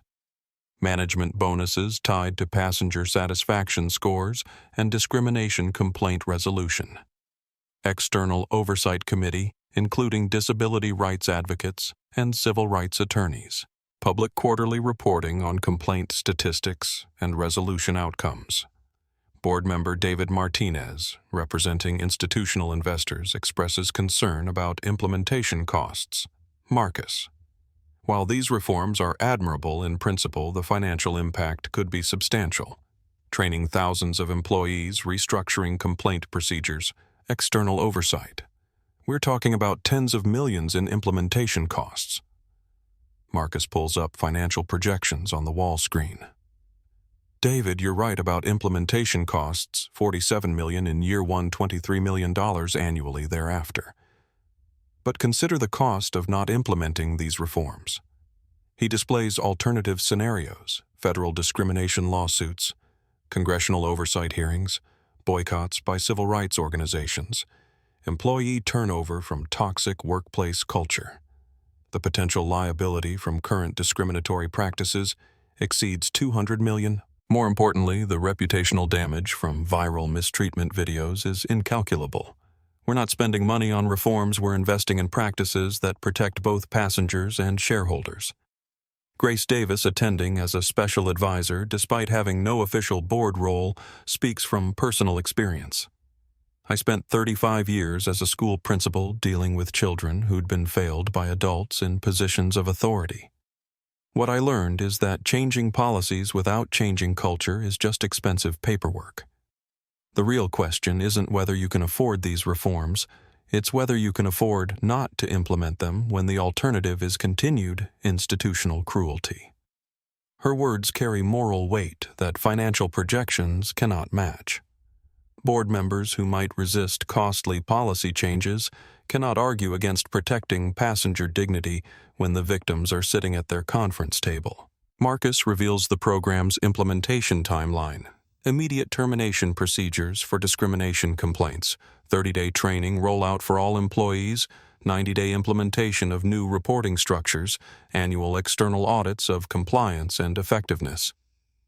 This transformation begins today, he announces. Every Atlantic Aviation employee will understand that passenger dignity isn't negotiable regardless of operational pressures or personal prejudices. The vote is unanimous, comprehensive reform implementation across all Atlantic Aviation subsidiaries with quarterly board review of progress and annual assessment of program effectiveness. But Marcus understands that board approval is only the beginning. Cultural transformation requires sustained leadership commitment and employee buy-in that extends beyond policy compliance into authentic behavior change. The Flight 447 incident creates shockwaves across the airline industry that extend far beyond Atlantic Aviation's corporate boundaries. Within 30 days, major carriers begin implementing policy changes designed to prevent viral discrimination incidents that could destroy reputations built over decades. American Airlines announces enhanced sensitivity training for all crew members, citing recent industry events that highlighted gaps in passenger dignity protocols. Delta implements new complaint investigation procedures with external oversight. United creates a passenger advocacy department modeled on Atlantic Aviation's reform initiatives. The competitive pressure is undeniable. Airlines that fail to demonstrate proactive discrimination prevention risk viral incidents that could decimate customer loyalty and invite federal intervention. Marcus receives calls from industry colleagues seeking guidance on policy implementation. Southwest's CEO asks for consultation on anonymous reporting structures.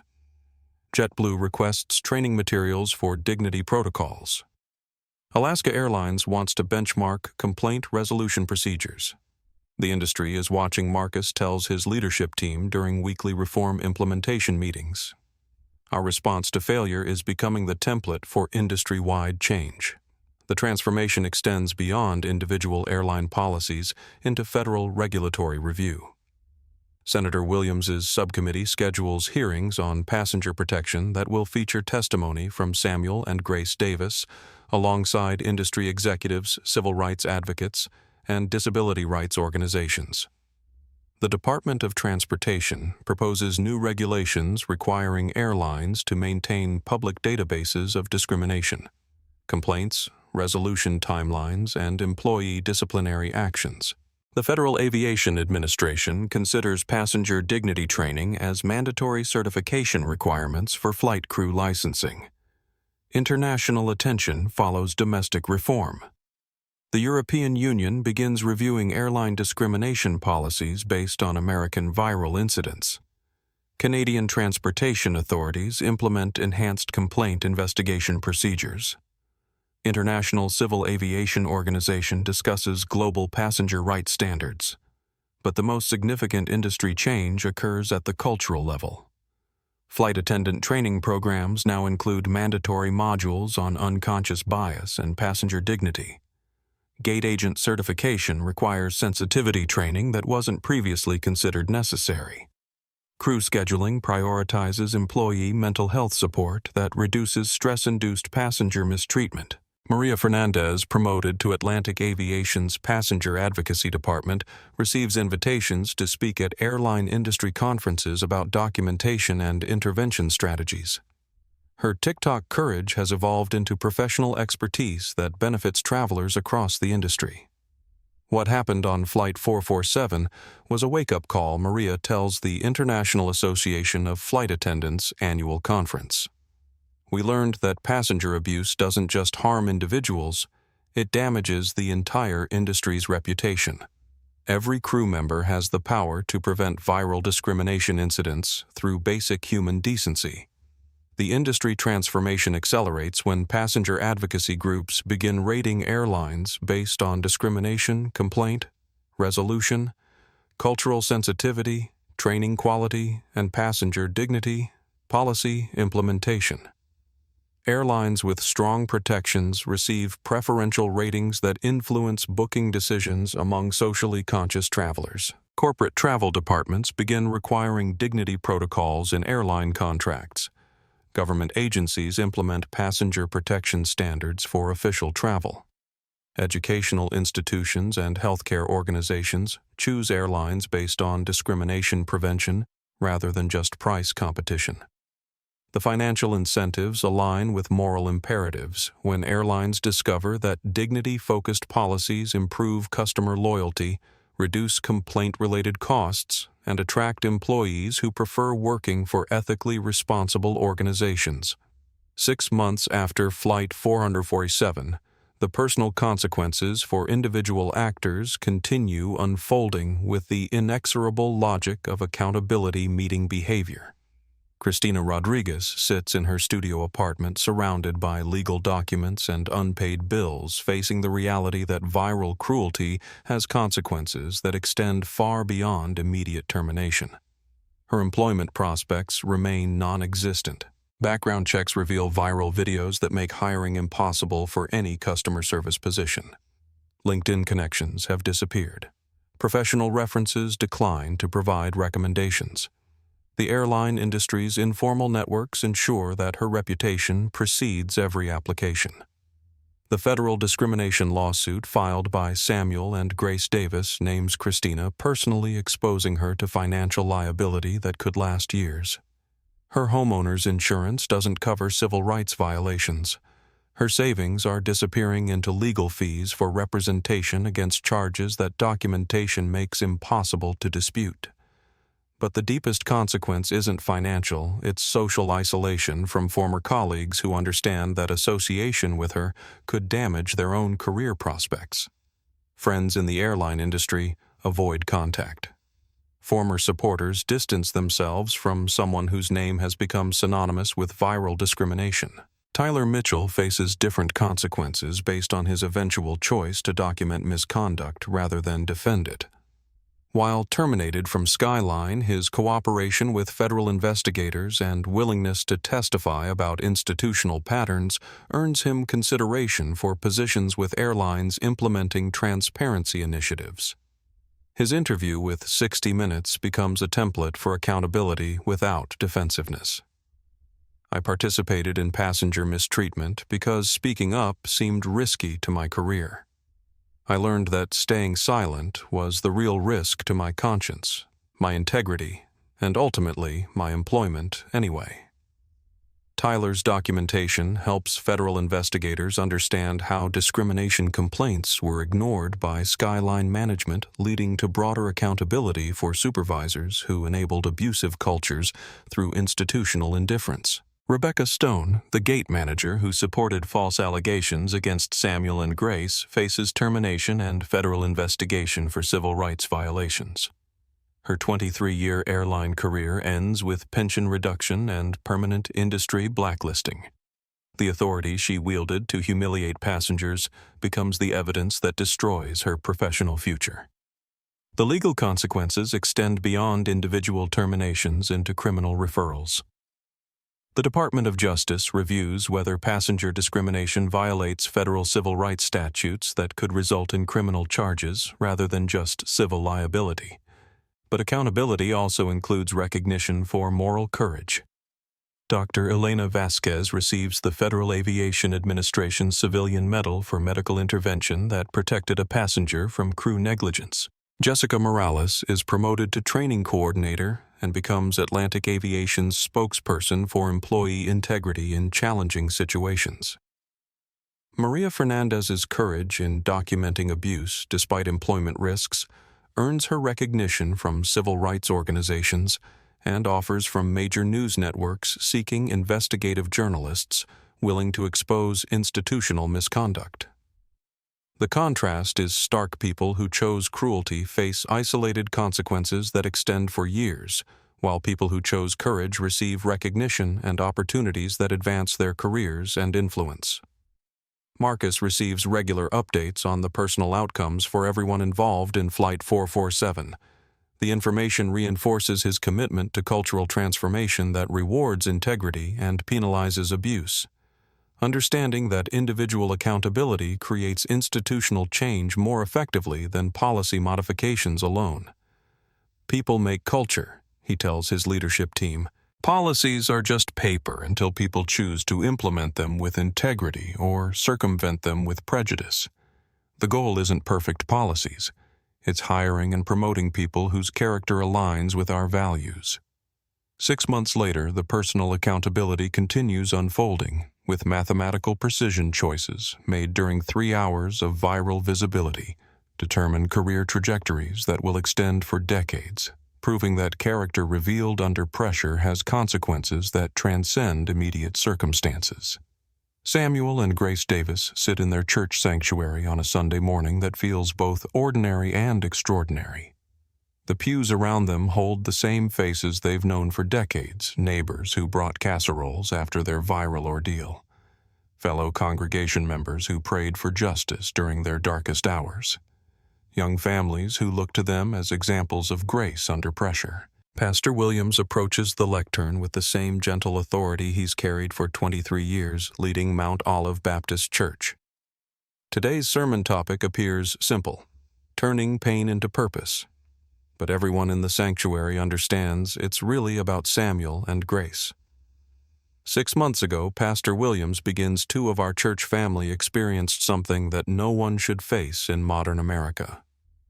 They were humiliated for the color of their skin, separated despite 52 years of marriage, denied basic human dignity by people who forgot that every passenger is somebody's family. Grace reaches for Samuel's hand. The memory still stings, but the pain has transformed into something powerful, a catalyst for change that protected countless other families from similar mistreatment. But what happened next, the pastor continues, shows us how God works all things together for good. Their son didn't just seek revenge, he sought reform. Their pain became protection for others. Their humiliation became hope for change. After service, Marcus joins his parents for Sunday dinner in the kitchen, where he learned values that shaped him into someone capable of building billion-dollar enterprises while maintaining fundamental decency. The conversation is relaxed, punctuated by laughter and the comfortable silences of people who've weathered crisis together. "How are things at the airline?" Grace asks, passing a plate of cornbread that connects them to generations of family Sunday dinners. "Better," Marcus replies. "Employee satisfaction is up 34% since implementing the dignity protocols. Customer complaints about mistreatment are down 78%. And we're profitable while treating people the way we'd want our own family treated." Samuel nods with the satisfaction of someone whose sacrifices are bearing fruit in values passed forward, rather than just wealth accumulated. "Any regrets about the changes?" he asks. Marcus considers the question while watching his parents share a meal in the home where he learned that success means nothing if it doesn't protect vulnerable people from powerful people's worst impulses. No regrets about the reforms. They were necessary regardless of what happened to you. But I regret that it took watching my own parents be humiliated to understand problems that should have been obvious from customer complaints we ignored. The honesty strengthens rather than weakens family bonds. Marcus's willingness to acknowledge institutional failures he should have prevented earlier demonstrates growth that extends beyond corporate policy into personal character development. Grace shares updates from letters they continue receiving from travelers who experienced similar airline discrimination but lacked platforms or power to demand justice. A woman from Detroit wrote that her disabled husband was denied assistance boarding a flight until other passengers intervened. An elderly couple from Montana described being separated on their anniversary trip because crew members decided they looked suspicious. Families across the country telling us our story gave them courage to report their own mistreatment. The letters represent Flight 447's lasting impact, individual courage inspiring collective action that creates change extending far beyond Marcus's airline into industry-wide transformation. The federal legislation passed last month, Samuel adds, referring to the Passenger Dignity Protection Act that includes provisions directly inspired by their testimony before Congress. Anonymous reporting structures, mandatory sensitivity training, independent oversight of discrimination complaints that's going to protect millions of travelers. Marcus realizes that his parents' ordeal has achieved something no corporate initiative could accomplish alone: federal intervention that requires all airlines to implement protections. Atlantic Aviation pioneered voluntarily. Mom, Dad. I need you to know something, Marcus says, with the gravity of someone who's learned that personal pain can become public purpose. What happened to you was wrong, inexcusable, and my responsibility as the owner of that airline. But your response, refusing to become bitter, focusing on protecting other families, testifying before Congress, despite painful memories that turned trauma into triumph. Grace smiles with maternal wisdom accumulated over 71 years of life and 52 years of marriage to a man who taught her that dignity cannot be stolen, only surrendered. Baby, we didn't choose to become symbols of anything. But if God used our pain to prevent other families from experiencing what we experienced, then our suffering served a purpose larger than ourselves. The conference room at Atlantic Aviation Headquarters displays a wall-mounted monitor showing real-time customer satisfaction metrics that tell a story of transformation extending far beyond policy compliance into cultural revolution. Marcus addresses his senior leadership team 6 months after implementing the most comprehensive passenger dignity initiative in airline industry history. Customer loyalty is at historic highs, he reports, reviewing quarterly statistics. Employee satisfaction has increased 43%. Federal discrimination complaints against our airlines have dropped to 0. Revenue has grown 28%, while operating costs decreased through improved efficiency and reduced complaint resolution expenses. The numbers validate moral choices that some board members initially questioned on financial grounds. Treating passengers with dignity isn't just ethically correct. It's economically advantageous when implemented authentically, rather than performatively. But Marcus understands that statistical success means nothing compared to individual stories of transformation that demonstrate lasting change in human behavior, rather than temporary compliance with new policies. Maria Fernandez leads our passenger advocacy department with the same courage she showed documenting abuse on Flight 447. He continues. Dr. Vasquez consults on medical assistance protocols that prevent health emergencies from becoming discrimination incidents. Jessica Morales trains crew members to choose compassion over compliance when rules conflict with human needs. The leadership team reviews case studies from the past 6 months, elderly passengers receiving assistance without being questioned about their conditions. Disabled travelers accommodated proactively rather than reluctantly. Families kept together during travel disruptions because separation causes unnecessary trauma. The transformation isn't complete, Marcus acknowledges. Changing institutional culture requires sustained effort over years, not months. But the foundation is solid. Every employee understands that passenger dignity isn't negotiable, regardless of operational pressures or personal prejudices. Jennifer Martinez, head of legal affairs, provides updates on federal compliance that demonstrate Atlantic Aviation's reforms exceeding regulatory requirements rather than meeting minimum standards. The Department of Transportation uses our protocols as templates for industry-wide implementation. Congressional oversight committees cite our passenger advocacy program as evidence that voluntary reform can achieve better outcomes than mandatory enforcement. International aviation authorities are adopting our dignity training requirements for global implementation. Marcus realizes that Flight 447's viral infamy has evolved into industry leadership that influences airline practices worldwide. His parents' humiliation has become the catalyst for transformation that protects millions of travelers from similar mistreatment. The meeting concludes with planning for the next phase of cultural evolution, expanding dignity protocols beyond passenger interactions into employee treatment, vendor relationships, and community engagement that demonstrates values in every aspect of business operations. But the true victory isn't measured in customer satisfaction scores or federal compliance ratings. It's visible in Samuel and Grace Davis sitting together in first-class seats on their monthly visits to see Marcus traveling with the comfort and respect they should have received from the beginning. It's apparent in viral videos that now show Atlantic aviation crew members going above and beyond to assist elderly passengers, disabled travelers, and families experiencing travel stress behavior that earns praise rather than condemnation from social media audiences. Most importantly, it's evident in the understanding that power is only meaningful when used to protect people who need protection, and success is only sustainable when it serves something larger than profit margins or personal advancement. Samuel and Grace Davis transformed 3 hours of humiliation into lasting change that will protect travelers for generations.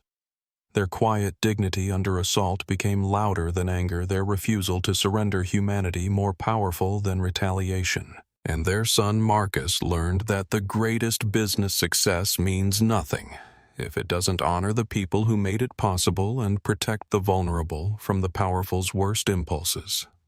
On a quiet Thursday evening, 6 months after Flight 447, Samuel and Grace Davis sit on their front porch, watching Phoenix's desert sunset paint the sky in shades of orange and purple that remind them how beautiful the world can be when viewed with eyes that choose hope over bitterness.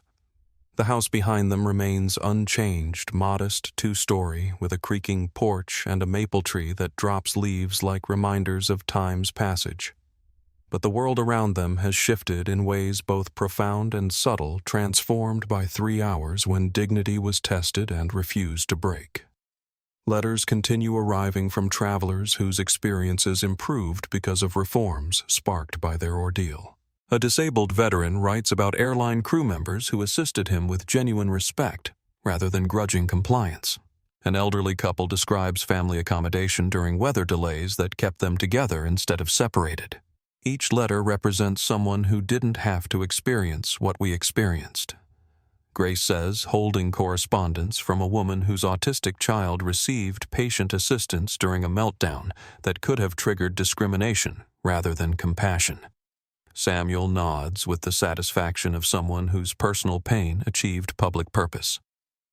50 years ago, I would have been angry that it took viral videos to get basic human decency.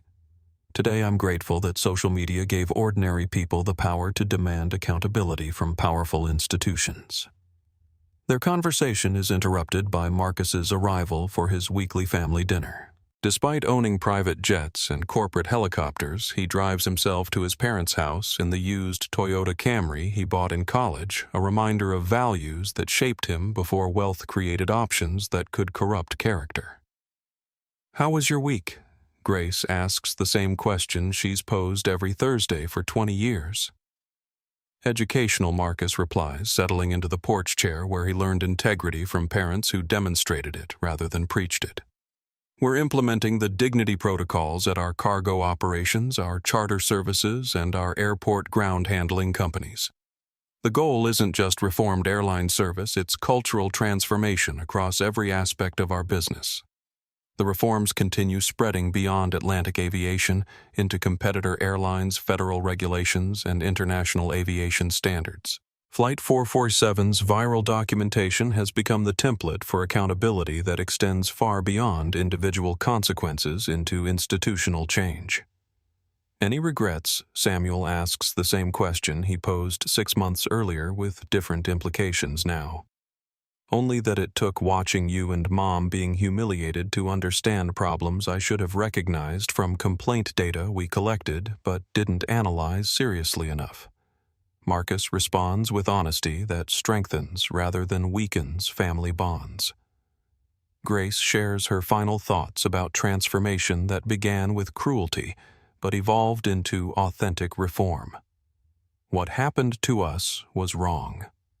But wrong things can serve right purposes when people choose courage over comfort." Maria Fernandez risked her job to document abuse. Dr. Vasquez intervened when crew members failed us. Tyler Mitchell eventually chose truth over complicity. You chose transformation over damage control. As darkness settles over Phoenix, the family prepares to return inside for dinner around the kitchen table, where Marcus learned that success without integrity is just expensive failure and power without compassion is simply organized cruelty. The viral videos of their mistreatment continue circulating across social media platforms, but now they're accompanied by follow-up stories documenting change that protected countless other families from similar experiences. Samuel offers the evening prayer that has concluded their Thursday dinners for 2 decades. Lord, help us remember that our pain can become other people's protection, our struggles can become other people's strength, and our commitment to dignity can become other people's hope. The words carry across the quiet neighborhood where ordinary people live, ordinary lives touched by extraordinary grace. When crisis reveals character and choice determines destiny. Flight 447 began with humiliation designed to strip away human dignity. It ended with viral documentation that sparked transformation, protecting millions of travelers from similar mistreatment. The true victory isn't revenge against people who chose cruelty. It's reform that ensures their cruelty cannot be repeated against anyone else's grandparents, anyone else's parents, anyone else's family traveling with the simple expectation that basic human dignity should never cost extra. If this story moves you, it's because dignity matters, regardless of age, race, or economic status. Justice doesn't always arrive with shouting. Sometimes it arrives with cameras, documentation, and the courage to stand up when staying seated would be easier. Share this story with someone who needs to remember they belong, because every passenger deserves respect, every traveler merits dignity, and every family should be treated the way we'd want our own family treated. Remember that transformation happens when good people choose courage over comfort in moments that matter most. The flight that began with humiliation landed with hope. The couple who faced cruelty with unwavering grace proved that dignity cannot be stolen, only surrendered.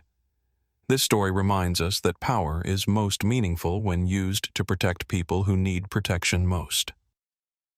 If you believe everyone deserves to travel with dignity, if you think stories like this matter, if you want to support content that celebrates quiet strength over loud anger, please hit that like button and subscribe to our channel. Share this video with your friends and family because these stories need to be heard. Comment below if you've ever witnessed or experienced discrimination while traveling, and let us know how we can continue to make a difference together. Thank you for watching, and remember, your voice matters. Your dignity is non-negotiable, and sometimes the most powerful response to injustice is simply refusing to let it make you less than who you are. Until next time, stay strong, stand up for what's right, and never forget that every person you meet is someone's family member who deserves your respect.